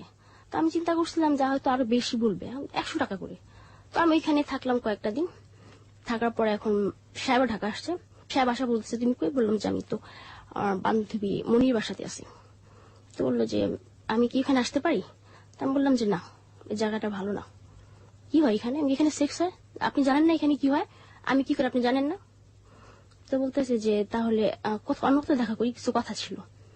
তারপরে ও নিয়ে গেল ওর এক কেমন দুঃসম্পর্কে আন্টি না কি হয় সেখানে নিয়ে গেল।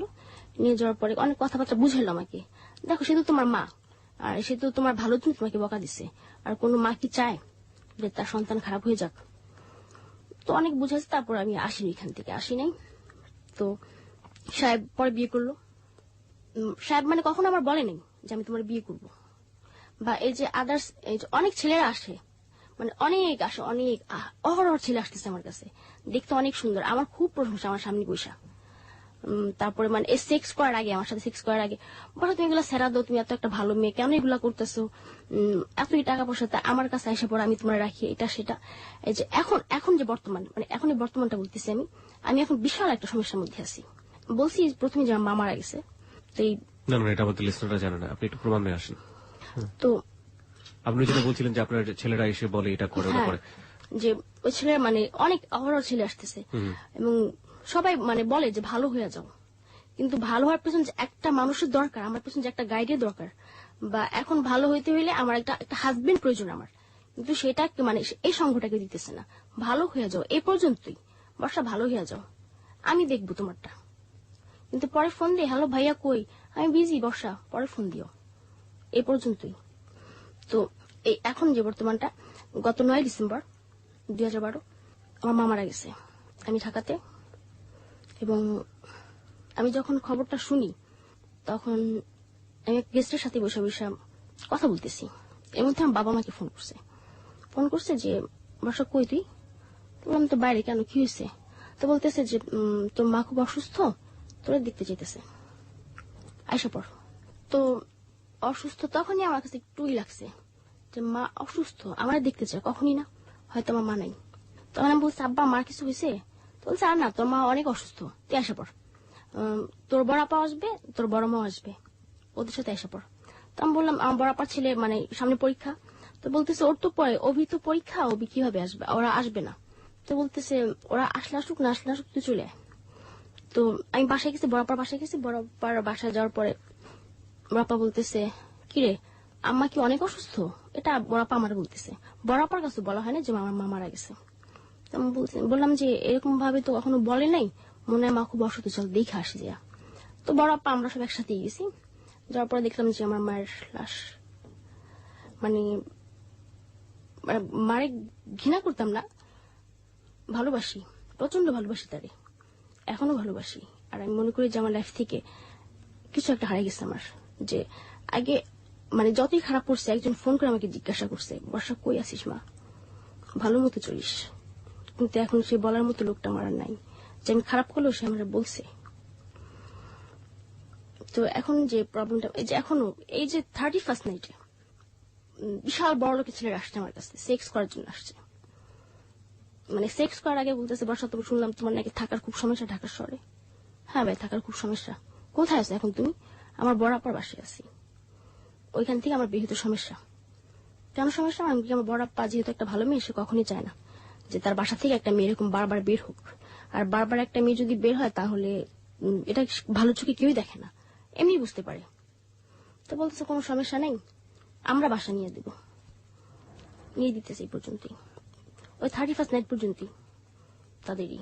আজ পর্যন্ত ফোন করে জিজ্ঞাসা করেন বর্ষা কেমন আছে। গেস্ট পার্সপেক্টিভ থেকে এটাই হওয়া স্বাভাবিক বর্ষা, এটা নিয়ে আমাদের কোনো দ্বিমত নেই। কিন্তু আপনার জায়গা থেকে আমাদের প্রশ্নগুলো হচ্ছে, আপনার গল্প কি এখানেই শেষ নাকি আপনি আরো কিছু কন্টিনিউ করতে চান? না, এখানেই শেষ। মানে আমি যেটা মানে এখানে এসে বোঝাতে চাইলাম যে আমার কোনো ভুল ছিল না। মানে আমি যে গল্পটা বলছি আমার লাইফে, আমার এখানে যদি ভুল থাকে আপনি বলতে পারেন যে না বর্ষা তোমার তলায় এইখানে ভুল ছিল। আই হ্যাভ সাম কোয়েশ্চেন্স, আমার আপনার কাছে কিছু প্রশ্ন আছে। প্রথম কথা হচ্ছে যে হ্যালো 8920 স্টোরিটা এতটা ছোট হবে আমি চিন্তা করি নাই। ঠিক আছে, ছোট হয়েছে, স্টোরি আসলে স্টোরি, জীবনের গল্প যা তাই। প্রথম কথা হচ্ছে আপনি এখনো এই লাইফের সাথে জড়িত।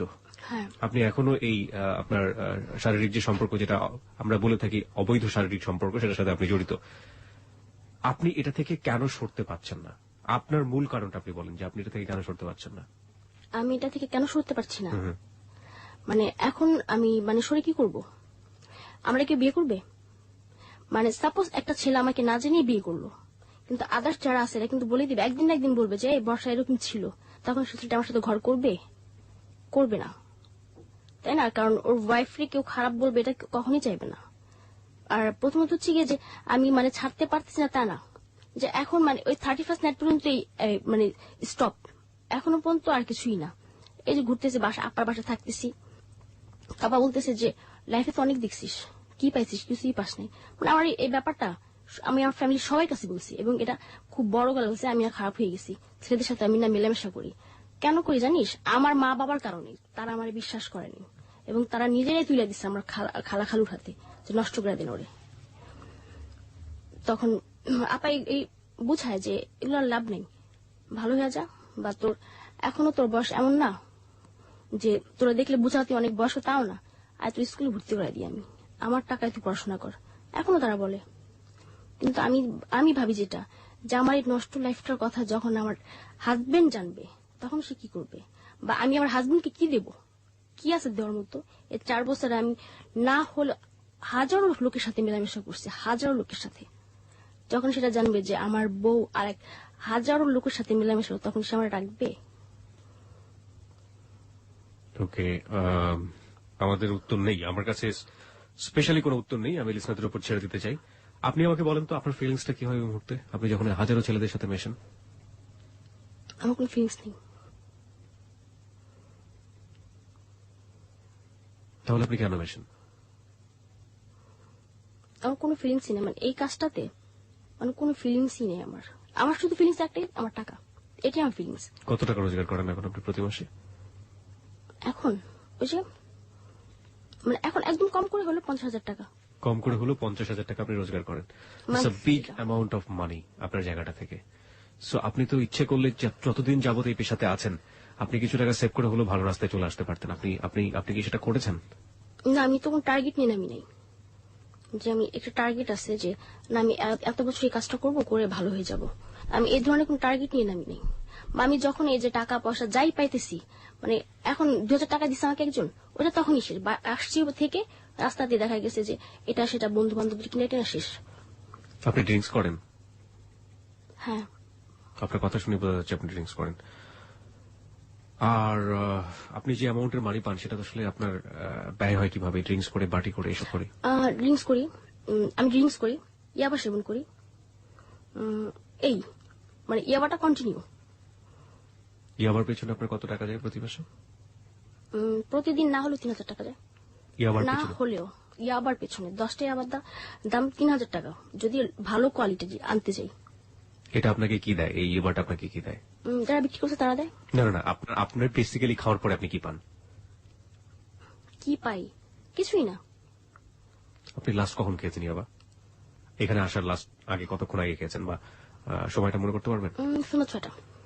আপনি আমি তো আমাদের লিসনারদেরকে বোঝাতে পারছি না, ওকে সামনে থেকে দেখলে বুঝতে পারতেন যে ও কি পরিমাণ হাত পা ছড়াছড়ি করছে, এবং ওকে দেখে বোঝা যাচ্ছে আসলে ও কতটা এনার্জেটিক, যেটা ওর শরীরের সাথে বা ওর চেহারার সাথে কোনো মিল নেই, কিন্তু ওকে এতটা বেশি এনার্জেটিক আমি এখন পর্যন্ত বুঝতে পারিনি যে কেন এটা হলো আমার শরীরে। আমি আসলে এখন বুঝতে পারছি তার পেছনের কারণটা কি। তাহলে আপনি ড্রাগ নিচ্ছেন, আপনি ইয়াবা ছাড়া অন্য কোনো কিছু কখনো সেবন করেছেন বা কোনো কিছু নিয়েছেন? না, শুধু ইয়াবা। প্রথম থেকেই আপনি ইয়াবা নিচ্ছেন? এটা কিভাবে, এই ইয়াবার সংস্পর্শে আপনি কিভাবে আসলেন? কে দিল আপনাকে? ইয়াবার সংস্পর্শে আসছি যে মানে জাপানি ছিল ছেলেটা, ও থাকে হচ্ছে গিয়ে মোহাম্মদপুরে। তো তখন মানে ইয়াবাটা তেমন না, মানে মিডিয়াতে প্রকাশ হয়নি তখনও। আচ্ছা, মানে তখন না, সেটা তো অনেক আগের কথা, মানে মিডিয়াতে প্রকাশ করছে সেটা 2004-এ, তখন তুমি খুবই ভালো একটা মেয়ে। Okay. না তখন মানে আমি জানি না যে ইয়াবা বলতে কিছু একটা আছে। তো আমার বাসার গেস্ট আমার সাথেই থাকতো সবসময়, আর ওই আমার বলছে যে একটা ট্যাবলেট আছে ইয়াবা নাম, এটা খাইলে অনেকক্ষণ সেক্স করা যায়, এটা বলছে আমাকে। তো আমি বললাম যে ঠিক আছে নিয়ে এসো, দেখবো কেমন। তো দেখলাম যে মানে লাল লাল ট্যাবলেট, বাতের ট্যাবলেটের মতো। তো কিভাবে খাইতে হবে, তো ওই যে ফয়েল পেপার বের করলো, লাইটার মাইটার সব বের করলো, বের করে দেখালো যে এভাবে খাইতে হয়। তো তখন আমি বললাম যে আমি তো কখনো সিগারেটও খাইনি, আমি এটা টান দিতে পারবো না। তো বললো যে ঠিক আছে, এইভাবে যদি খাইতে না পারো সমস্যা নাই, তুমি কফির সাথে খাও, তো একই রকম ফিলিংস পাবা, ওকে। এটা বললো। তো ওই প্রথম আমি ইয়াবা খাই, ইয়াবা খাওয়ার পর মানে ওই দিন আমি ওর সাথে 3টা ইয়াবা খাইছিলাম, প্রথম একদম ফার্স্ট ইয়াবা খাওয়ার পর তখন আমার কাছে মনে হলো যে একদম সবচেয়ে পৃথিবীর মধ্যে বাজে নেশা হইতেছে এটা। কেন? ঘুম নাই, খাওয়া দাওয়া নাই, এটা কি নেশা?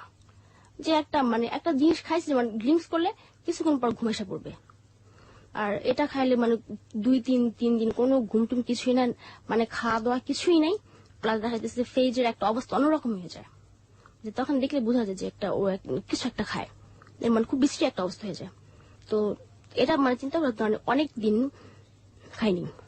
আমার ফার্স্ট আমি ইয়াবা খাই হচ্ছে গিয়ে 2010-এর শেষের দিকে মনে হয়, এরকমই হবে।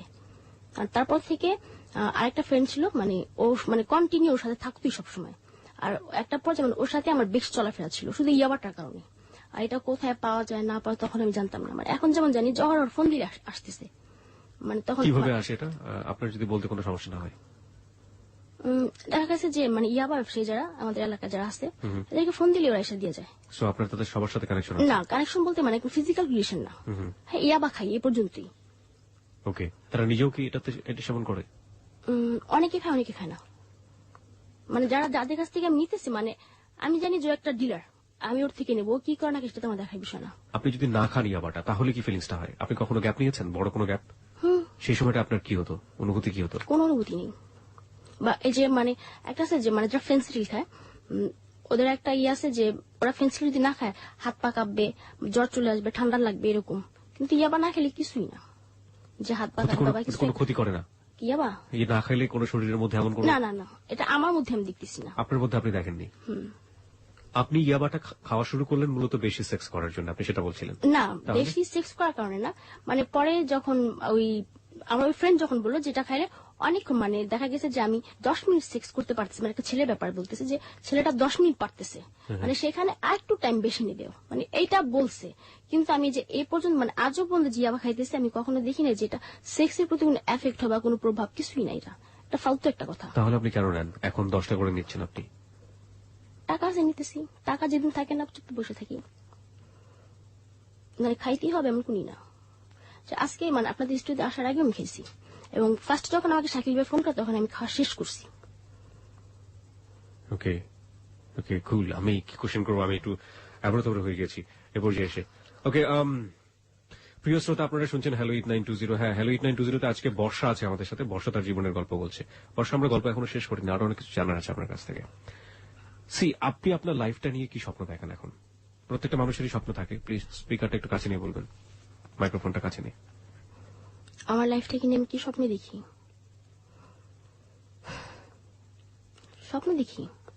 স্বপ্ন দেখতে বারণ নেই, আর এমনও না যে স্বপ্ন দেখতে কিছু লাগবে বা কেউ এসে আমার বাধা দেবে, এই তুই বাজে একটা মেয়ে দিয়ে কেন স্বপ্ন দেখতেছিস।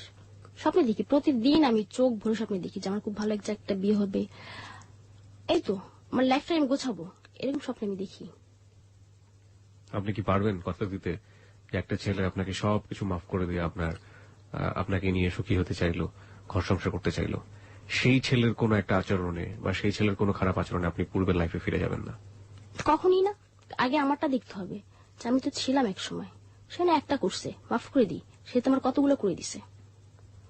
ওকে, তাহলে আপনি এই লাইফটাকে কেন লিভ করছেন না? আপনি বলছেন যে আপনাকে আর কেউ একজন এসে আপনাকে হাত ধরে নিয়ে যাবে এখান থেকে, সেটা না হয়ে আপনি নিজে থেকেও স্টপ করতে পারেন। নিজে থেকে স্টপ করে আপনি আপনার জায়গাটাতে লম্বা একটা সময় নিয়ে ভালো সময় পার করতে পারেন, তারপরে আপনি অপেক্ষা করেন কারোর জন্য।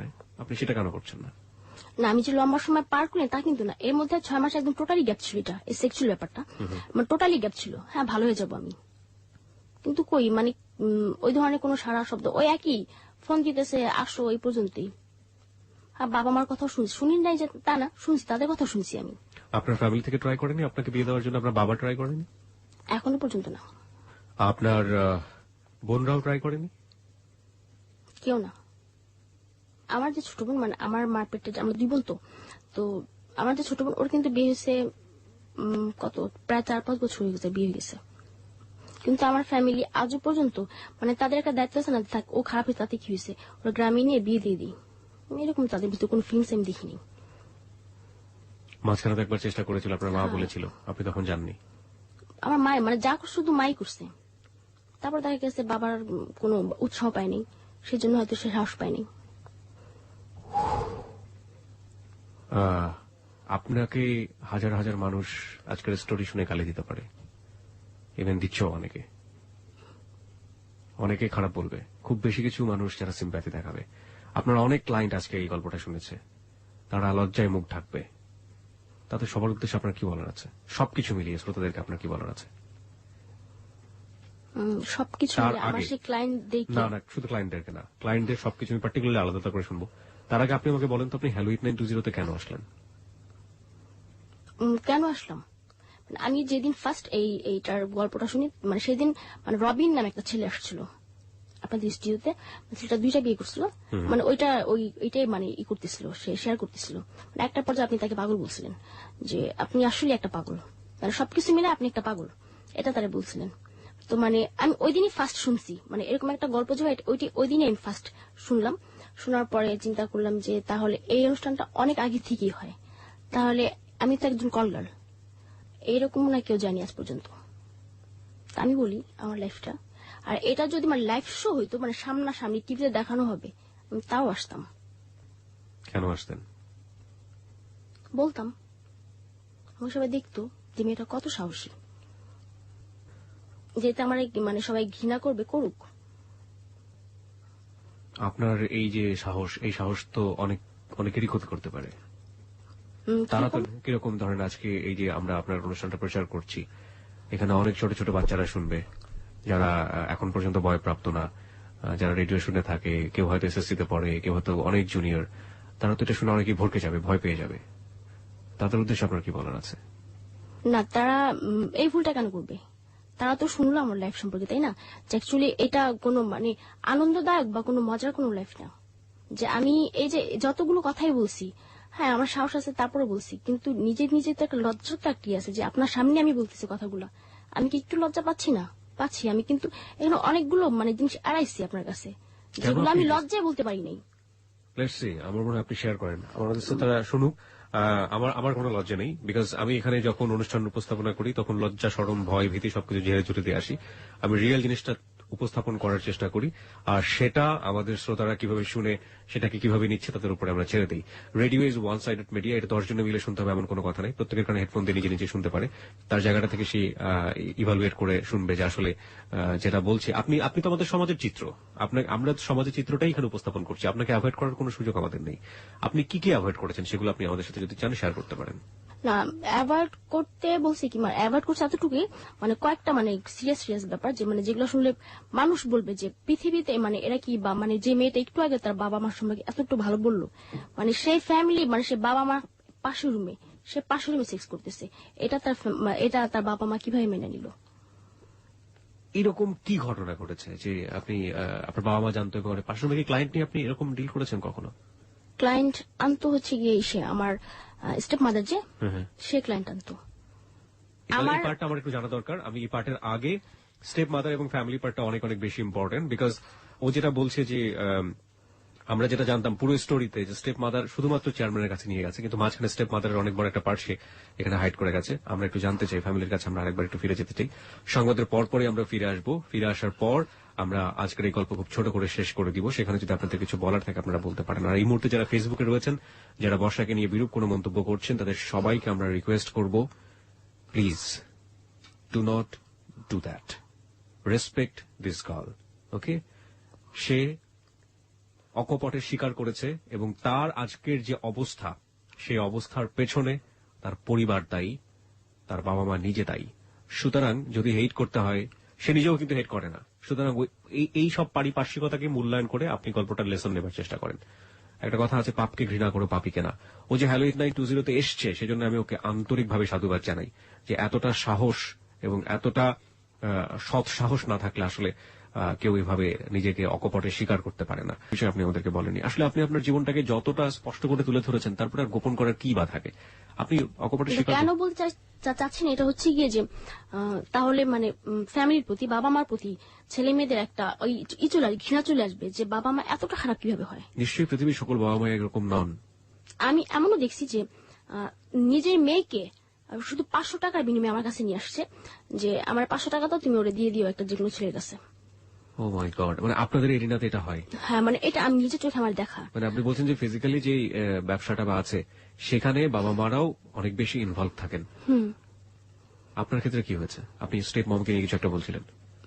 আমার ক্ষেত্রে সে তো প্রথমে যে চেয়ারম্যানের কাছে দিছে, তারপরে মানে যখন দেখছে যে আমি অহরহ এটা করতেছি, সবাই জানতেছি করতে, তখন সে বলল যে রাস্তা না নিজে বাসায় তো করতে পারিস। বাসায় ক্লায়েন্ট আন, তুই অন্য জায়গায় যাচ্ছিস বা অন্য একটা বাসায় নিয়ে গেলে সেখানে ফ্ল্যাট ভাড়া তো তোর দিতে হয়। এরকম মানে করছি। আমার বাবা মা পাশের রুমে বসা, আমি পাশের রুমে ক্লায়েন্ট নিয়ে সেক্স করতেছি।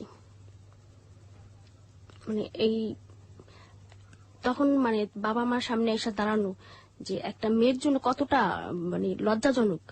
আর আমি যখন এই লাইফটাতে জড়ায় পড়ছি, মানে সেই থেকে আজও পর্যন্ত আমার বাবার সাথে, যদি আমার মাকে কখনো ফোন দিছি, বাবা যদিও রিসিভ করছে, মা কই, মার কাছে দাও, এ পর্যন্তই।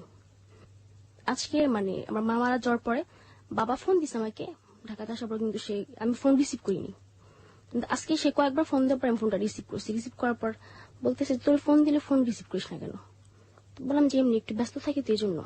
তখন আজকে আমার বাবা বললো আমাকে যে ভালো হয়ে যা, যে আগে তো তোর একজন ছিল তোর গাইড, তোর খারাপ জানলো, তারপরে তোরে বলছে যত খারাপই করছিস, তারপরে তোর একটাই দিছে, এখন কিন্তু বলার মতো তোর কাছে তোর আর কেউ নেই। আমি আছি না থাকার মতোই, যে একটা মা যতটা দেখে রাখতো বা দেখে রাখছে তোরে, আমি পারবো না। এখনো সময় আছে, চেঞ্জ হয়ে যা তুই। আচ্ছা, এবার বলেন যে আপনার হ্যালো 8920 যারা শ্রোতা রয়েছে এই মুহূর্তে তাদেরকে আপনার কি বলার আছে? আপনি আপনার জায়গা থেকে যে কোনো কিছু বলতে পারেন। অ্যাকচুয়ালি মানে অনেকে ভাবতে পারে যে হয়তো আমি এই লাইফটাতে খুব সুখে আছি বা হ্যাপি এনজয় করতেছি। অ্যাকচুয়ালি না, আমি মোটেও হ্যাপি না। আমারও মিশতে ইচ্ছা করে সবার সাথে, মানে আমার ফ্যামিলি 8-10টা আরো যে আমার বোন আছে এদের সাথে মিশতে ইচ্ছা করে, কিন্তু শুধু একটা কারণে আমি মিশি না, যে হয়তো ওরা জানবে বা দেখা গেছে যে আমার সংস্পর্শে এসে সেও নষ্ট হতে পারে, তখন আজীবন আমারই দায়ী করবে। আমার ইচ্ছে করে 8-10 টাইমের মতো চলতে, 8-10 টাইমের মতো সংসার করতে। পরে যেগুলো করছি, হ্যাঁ প্রথমগুলো আমার ফ্যামিলির ভুল, কিন্তু পরে নিজেই আমি ভুল করছি। মানে এই ভুলটা যদি কেউ না করে, যে ফ্যামিলি যদি কোনো ভুল করেই থাকে এটা শুধরানোর পরে সে যাতে কোনো ভুল না করে, যে পরে যেগুলো করছি আমি ইচ্ছা করি সেটা তো অবশ্যই আমার ভুল, এটা যাতে কেউ না করে। আপনি তো চাইলে এখনো শুধরাতে পারেন। পারি। তো কেন আপনি করছেন না? কেন করছি না? আমি যদি এটা এখন বন্ধ করে দিই, আমি এখন আজকে আমার যে আমার সৎবোন আছে এর বাসায়, আর ও এমন একটা পার্সন যে ওর বাসাতে আমার একবেলা খাইতে হইলে সেখানে টাকাটা দিতে হবে। আর এটা আমি এখন বন্ধ করে দিলে আমি সে টাকাটা কোথায় পাবো? কে দিবে টাকাটা আমাকে? যারা আমার সাথে সেক্স করছে তারা কিন্তু 100 টাকা আমাকে এমনি দিবে না, সেক্সের বিনিময়ে তারপর আমাকে টাকাটা দেবে তারা। তো এই টাকাটা কে দিবে? আপনি দিবেন? আরেকজন দেবে না। যদিও আমি ভালো হইতে চাই, আমার আশেপাশে যে লোকগুলো তারাই আমাকে হতে দিবে না। Okay, where there is a will there is a way. ইচ্ছা থাকলে নিশ্চয়ই উপায় হয়। আপনি 4 বছর ধরে একটা জায়গায় থেমে আছেন, আমার জায়গা থেকে আমি একটা জিনিস বুঝতে পারছি। আপনি একেবারে রাতারাতি চেঞ্জ হয়ে যাবেন সেটা সম্ভব না। আপনার ভালো হওয়ার ইচ্ছা মনের মধ্যে আছে, সেটাই হচ্ছে আপনার জীবনী শক্তি। আমি আপনাকে মোটেও উপদেশ দিচ্ছি না, বন্ধু হিসেবে আমার কাছে যেটা মনে হয়েছে আমি সেটা বলার চেষ্টা করছি। আপনি একবারে ভালো না হন, আপনি যে টাকাটা এখন রোজগার করছেন, আমি বলছি না যে আপনি রাতারাতি চেঞ্জ হয়ে যাবেন। যদি একজন মানুষ এসে আপনাকে, একজন সত্যি সত্যি একজন ভালো মানুষ এসে যদি আজকে হ্যালো 8920 কোনো শ্রোতা যদি এসে আপনাকে কোনো হেল্প করতে চায় এবং সে যদি তার মোটো নিয়ে যদি ভালো জায়গাটা থেকে হেল্প করতে চায়, সেটা অন্য একটা ব্যাপার। বা আপনার প্রতিবেশী যদি একটা ভালো জায়গা থেকে আজকে রাতারাতি আপনার একটা পরিবর্তন দেখাতে চায়, সেটা অন্য একটা ব্যাপার। কিন্তু আমি যদি আপনার জায়গাটাই ধরি, আপনি যে টাকা আজকে এখন রোজগার করছেন 50,000 is a big amount of money. এখান থেকে কিছু কিছু জমিয়ে কিছু কিছু কাজ করে বা কিছু কিছু যেটাই হোক, যেটা আপনি অন্তত আপনার এই যে নোংরা জীবন সেটাকে স্টপ করে দিয়ে আপনি হাতের কাজ করে হোক, একটা চাকরি করে হোক, এবং সেটার জন্য যেই এখন থেকে যে প্রস্তুতিটা নেওয়া, লেখাপড়া করা বা এটা কিছু করা, এই টাকার থেকে কিছু টাকা বাঁচিয়ে সেটা তো আপনি করতে পারতেন লম্বা সময় ধরে করতে পারতেন। এটা ঠিক আছে, মানে আমি এখন মানে যেটা ভাবছি রিসেন্টলি, মানে কয়েকদিন আগে এটা ভাবছি আমি, যে আমি যে মানে যে টাকাটা আমি পাচ্ছি, মানে সে টাকা যদি আমি ভালো কিছু একটা করতে পারি বা এটা দিয়ে একটা জমায় আমি অনেক কিছু করতে পারি, একটা ব্যবসা করতে পারি বা কিছু একটা করতে পারি।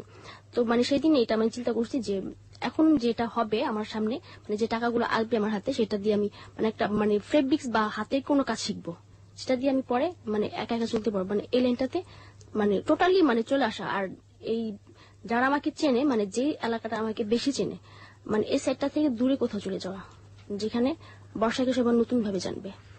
আরেকটা জিনিস যেটা ইদানিং দেখা যায় ইন্টারনেটের, যে এই ধরনের ঘটনা ঘটতে গিয়ে এমন কিছু ভিডিও, এমন কিছু জিনিস ইন্টারনেটে চলে আসে যেটা সারাটা জীবনের জন্য মেয়েটাকে পঙ্গু করে দেয়, কিংবা ওই ওই ওই ভিডিওর মধ্যে যারা থাকে তারা পঙ্গু হয়ে যায়। এরকম কোন দুর্ঘটনা তো আপনার জীবনে ইজিলি ঘটতে পারে।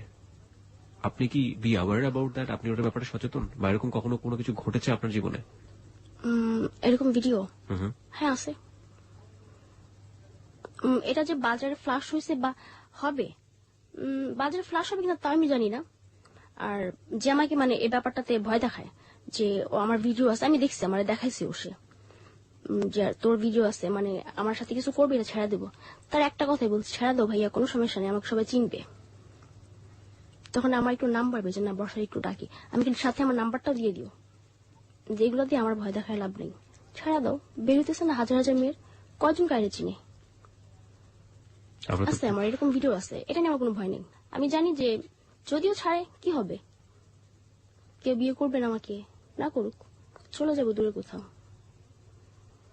কিন্তু এটা তো, এই অ্যাক্টিভিটি তো সমাজকে নষ্ট করছে, সমাজকে স্পয়েল করছে, সোসাইটিকে স্পয়েল করছে। সো আপনি আপনার সাহসিকতা জায়গা ঠিক আছে না, এই দোষটা কি তাহলে আমার? মানে ওই ভিডিওটা তো আমি নিজে থেকে করিনি, বা ওইটা যে হচ্ছে তাও তো আমি জানতাম না।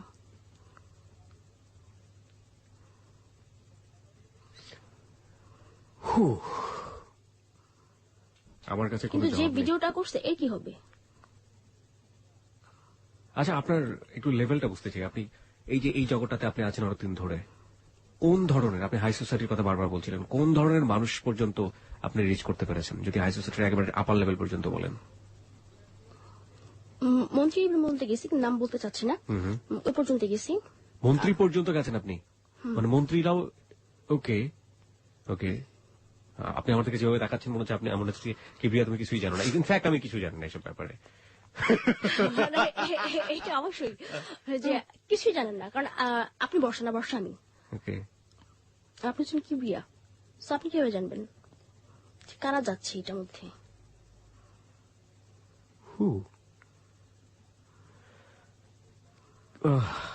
আর কি বলার আছে বর্ষা? কিছু বলার আছে?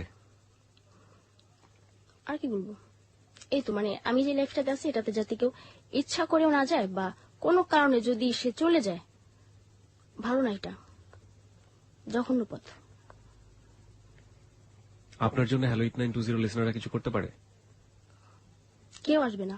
আজকে আপনার কাছে আমি বলে গেলাম যে এই ব্যাপারে কেউ আসবে না, সবাই বলবে। আর কারণ আমি আছে না, এতটুকু বয়সে না আমি এত এত লোকের সাথে মেলামেশা করছি, একটা লোকের সাথে কথা বলার পরেই না আমি বুঝতে পেরেছি কেমন। এখন যদি আমার কেউ বলে না যে এই লাইফটা ছাড়া দাও, তোমার আমি এটা করবো এটা করবো, মানে একটা সময় না আমি খুব বিশ্বাস করতাম কথাগুলা, যে হয়তো সে করবে, আশায় থাকতাম দেখি কিছু করে কিনা আমার জন্য। কিন্তু এখন যদি কেউ বলে না, মানে এত হাসি পায় তখন। আর তখন বলি যে এই কথাগুলো আছে না, শুনতে শুনতে আমার মুখস্থ হয়ে গেছে, প্লিজ এগুলো আমার বলবেন না। যদি পারেন যেদিন করবেন করে দেখায় বলবেন যে আজকে করছি তোমার জন্য এটা আমি। কিন্তু এই যে মানে যে পর্যন্ত আমার সাথে বেডে শোয়াছেন এই পর্যন্তই বলতেছেন, শেষ কাজ আর মনে নেই বসার কথা, আবার মনে পড়ছে তখন আবার ডাকছেন। আমাদের হ্যালো 8920 গল্পটা এখানেই শেষ। আজকে আমাদের সঙ্গে ছিল বর্ষা। বর্ষা সম্পর্কে মন্তব্য করার ধৃষ্টতা, সাহস কোনটাই আমার নেই। আজকের শোটা শুরু থেকে শেষ পর্যন্ত আমার কাছে আমি অনুভূতিলেস, আমি একেবারে অনুভূতি নেই। আমি পাথর হয়ে যাওয়ার মতো। আমি ঠিক জানি না যে আমাদের শ্রোতারা কিভাবে নিয়েছেন। This track was downloaded from FusionBD.com. আমরা বলিউডে অনেক ছবি দেখেছি। কলগাল শব্দটা আজকে ওর মুখ থেকে এসছে। কলগালদের নিয়ে ছবি হয়েছে, নাটক হয়েছে, বহুত কিছু হয়েছে। কিন্তু একজন জীবন্ত মানুষ, যে তার জীবনের কোনো নাটক না, কোনো সিনেমা না, কোনো মুভি না, কোনো কিছু থেকে নিয়ে না, একদম সরাসরি নিজের জীবনের অনুভূতিগুলো আজকে আমাদেরকে শেয়ার করে গেছে, একেবারে ডেডলি ডেয়ার যেটাকে বলে, অকপটে লাখো মানুষের সামনে। আমার মাঝে মাঝে মনে হয়েছে আমার গালে থাপ্পড় লাগছে কোন একটা জায়গা থেকে। কারণ এই সমাজেরই মানুষ, এই সমাজে আমার কোনো কর্মকাণ্ড যেটা, বা আপনার কোনো কর্মকাণ্ড যেটা বর্ষাকে একটা স্বাভাবিক জীবন দিতে পারত, সেই কর্মকাণ্ড আমি আদৌ করেছি কিনা। যাই হোক, বর্ষা যে কথাটা লাস্টে বলেছে যে কেউ দিবে না আপনাকে, লাখো মানুষ শুনেছে না, কেউ দিবে না, আমি আসলে সেভাবে বলতে চাই না। আমি অনেক আশাবাদী একজন মানুষ। নিশ্চয়ই ভালো না কেউ অবশ্যই লুকিয়ে আছেন। লাখো মানুষের মধ্যে নিশ্চয়ই একজন মানুষ লুকিয়ে আছেন যে অন্তত বর্ষার হাত ধরে বলবে, যা হয়েছে চলো নতুন করে শুরু করি, এবং নতুন জীবনে কোনো পাপ থাকবে না, নতুন জীবনে কোনো ভয় থাকবে না, নতুন জীবনে কোনো অন্যায় থাকবে না, নতুন জীবনে কোনো দুঃস্বপ্ন থাকবে না। আমরা সেই স্বপ্নের কথা সবসময় হ্যালো 8920 বলতে চাই। বর্ষাকে নিয়ে যখন আমরা রেডিও স্ট্যাটাসের কথা বলছিলাম তখন শত শত কমেন্টস, আমি বলবো যে হাজার হাজার কমেন্টস আমরা ওখানে পেয়েছি। কিছু কিছু বন্ধুকে আমাদের ব্লক করতে হয়েছে কারণ তাদের অশালীন মন্তব্য। আমরা সবসময় করি, এই পেজটিতে আমরা খুবই মনোযোগ সহকারে প্রত্যেকটি কমেন্টস একটু ভালো করে পড়ার চেষ্টা করি। ওখানে যারা অশালীন মন্তব্য করেন, কারণ যেহেতু এটা একটা কমিউনিটি, এখানে সবাই মিলে আমরা ভালো থাকতে চাই, একসাথে থাকতে চাই, তাদেরকে আমরা এখান থেকে ব্যান করে দিই। আমরা সেই জন্য মোটেও দুঃখিত নই, কারণ যারা এই পেজে আসবেন, হ্যালো 8920 যারা মেম্বার, তারা তাদের জায়গা থেকে এখানে ভালো থাকবেন, আমরা সেটাই আশা করি। অনেক অনেক কমেন্টস এসছে। হৃদয় খান লিখেছে, কিবরিয়া ভাই, মানুষ কত নোংরা হতে পারে তা বর্ষাপুর আঙ্কেলের কথা না শুনলে বোঝা যায় না। একদমই ঠিক বলেছেন, আমিও খানিকটা ভরকে গিয়েছিলাম। কাজী মিতু লিখেছে, কিবরিয়া ভাই, মানুষ এত নরপিচাস। শামীম সুলতান লিখেছে, বর্ষার আন্টি কি, এই ধরনের অনেক কমেন্টস। বোনের মেয়ে মানে তো নিজের মেয়ে, যারা এই অনুষ্ঠান শুনছেন তারা কেউ বর্ষার মতো ঘটাবেন না। আমরা হ্যালো 8920 প্রচার কেন করি, এটার পেছনে একটা মূলত একটা উদ্দেশ্য আছে। সেটা হচ্ছে যে হ্যালো 8920 ঘটে যাওয়া জীবনের গল্প শুনে আপনি যদি আপনার জীবনটাকে সুন্দর করতে পারেন, আপনি যদি এই যে একজন যে বর্ষা ভুল করেছে, সে কিন্তু বলেছে প্রথম ভুলটা তার পরিবার করেছে এবং দ্বিতীয় ভুলটা সে নিজে করেছে, এই ভুলগুলো যেন আপনার জীবনে না হয়, কিংবা আপনার বন্ধুর জীবনে যেন না হয়, সেজন্যই মূলত হ্যালো 8920 অনুষ্ঠান, এবং এটা শোনার পরে যদি একজন মানুষের সচেতন হন তাহলেই হ্যালো 8920 সার্থকতা। শরীফুল ইসলাম লিখেছে, এরা কি মানুষ, আমাদের সমাজে কত কিছুই না ঘটে তার খবর কি আমরা রাখি? একদমই শরীফুল ইসলামের সাথে আমি একমত যে আমাদের সমাজে অনেক কিছু ঘটে যাচ্ছে যেগুলা খবর হয়তো আমরা রাখি না। গোলাম মুস্তফা লিখেছে, alas this is a destroyed of humanity. Faisal আবি লিখেছে, গল্পের এক পর্যায়ে এসে আসলে আমার কণ্ঠ রোধ হয়ে এলো, নরপিচাসগুলো টুকরো টুকরো করে শেষ করে দিল একটা নতুন প্রাণ, ধিক্কার জানাই। নুরুন নবী আপন লিখেছে, আমি এই গল্প শুনে নির্বাক হতবাক কিছুই বুঝতে পারছি না। হাসান কবির লিখেছে, আসলে শুনছি আর ভাষা হারিয়ে ফেলছি, বিস্মিত হয়ে বলতে হচ্ছে মানুষের জীবন এমন ঘটনাও ঘটতে পারে। আমাদের সমাজে না জানি আরো এমন কত ঘটনা ঘটে যাচ্ছে অবিরত পর্দার অন্তরালে, আর এই সব নরপশুর জন্য জীবনের শুরুটা এলোমেলো হচ্ছে বর্ষার মতো হাজারো মানুষের। শহীদুল ইসলাম লিখেছে, বর্ষা আমাদের বোন, বর্ষার করুণ পরিণতি খুবই কষ্ট দিচ্ছে আমাদেরকে, শুভকামনা বর্ষার জন্য। আব্দুল্লাহিল বাকি লিখেছে, বর্ষার জীবন কাহিনী শুনে আমরা সবাই মর্মাহত। শাহাদত রানা লিখেছে, এইসব মানুষদেরই মানুষ আর জন্ম, এইসব মুখোশধারী, দুঃখিত, এইসব মুখোশধারী মানুষের জন্ম, ভদ্র সমাজ কলঙ্কিত বা এরকম কিছু একটা লিখেছেন। রুস্তম রতন লিখেছে হচ্ছে, নারীরা অসহায়, এটা কি বিধাতার বিধান, প্রশ্নবোধক একটা চিহ্ন। বর্ষার বাবা তার এই পরিণতির জন্য দায়ী। আমরাও সেটাই বলতে চাই, আসলে বর্ষার বাবার মধ্যে এমন কোন অপরাধ ছিল যার জন্য শাস্তিটা তাকে পেতে হয়েছে, কিন্তু মূল কথা হচ্ছে যারা দিল তার এই শাস্তিটা বর্ষার বাবার জন্য তাকে কেন দিবে।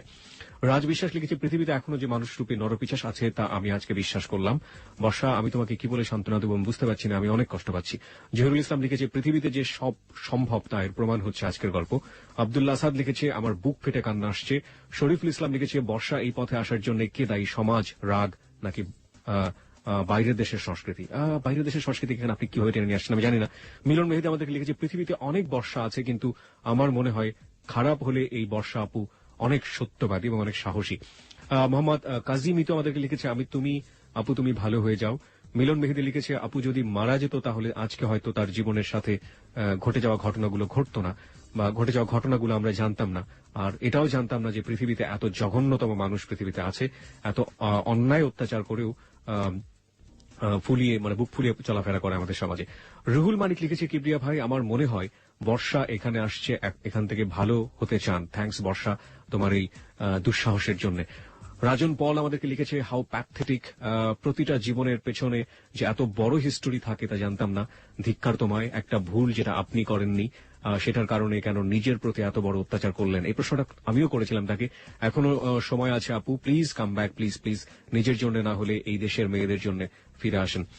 মরিয়ম নিশা লিখেছে, বর্ষা আপু, আপনার আপু তো বলছে আপনাকে স্কুলে অ্যাডমিশন করিয়ে দেবে, তো আপনার লাইফটা নতুন করে শুরু করেন এবং হাজবেন্ডের চিন্তা করে কি হবে, আপনি ভালো হয়ে যান, দেখবেন কেউ না কেউ আপনাকে ঠিকই আপন করে নেবে।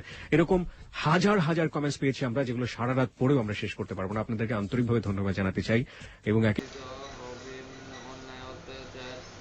অন্যায় অত্যাচার দুর্নীতি ইত্যাদি ভূরীভূত হবে। কুরআন মাজিদের সর্বশেষ ও সর্বশ্রেষ্ঠ আসমানি কিতাব, এটি কোনো নির্দিষ্ট এলাকা বা নির্দিষ্ট জাতির জন্য নাজিল হয়নি, বরং এটি সর্বজনীন ও সর্বকালীন মহাগ্রন্থ। কিয়ামত পর্যন্ত যত মানুষ আসবে তারা সকলের হেদায়েতের জন্য এই কুরআন মাজিদ নাজিল হয়েছে। আল কুরআনের শিক্ষা, যে ব্যক্তি আল কুরআনের নির্দেশ মেনে চলবে সে হবে মহা সৌভাগ্যশালী।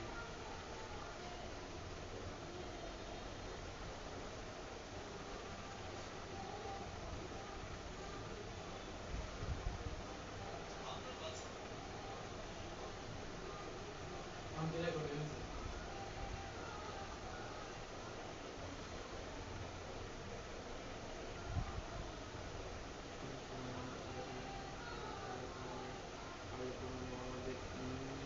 দৈনন্দিন মানবিক আদর্শ শিক্ষা দেয়। আল কোরআন অনুসরণ করে আমরা উত্তম চরিত্র ও আদর্শ মানুষ হিসেবে গড়ে উঠতে পারি। ফলে সমাজে শান্তি শৃঙ্খলা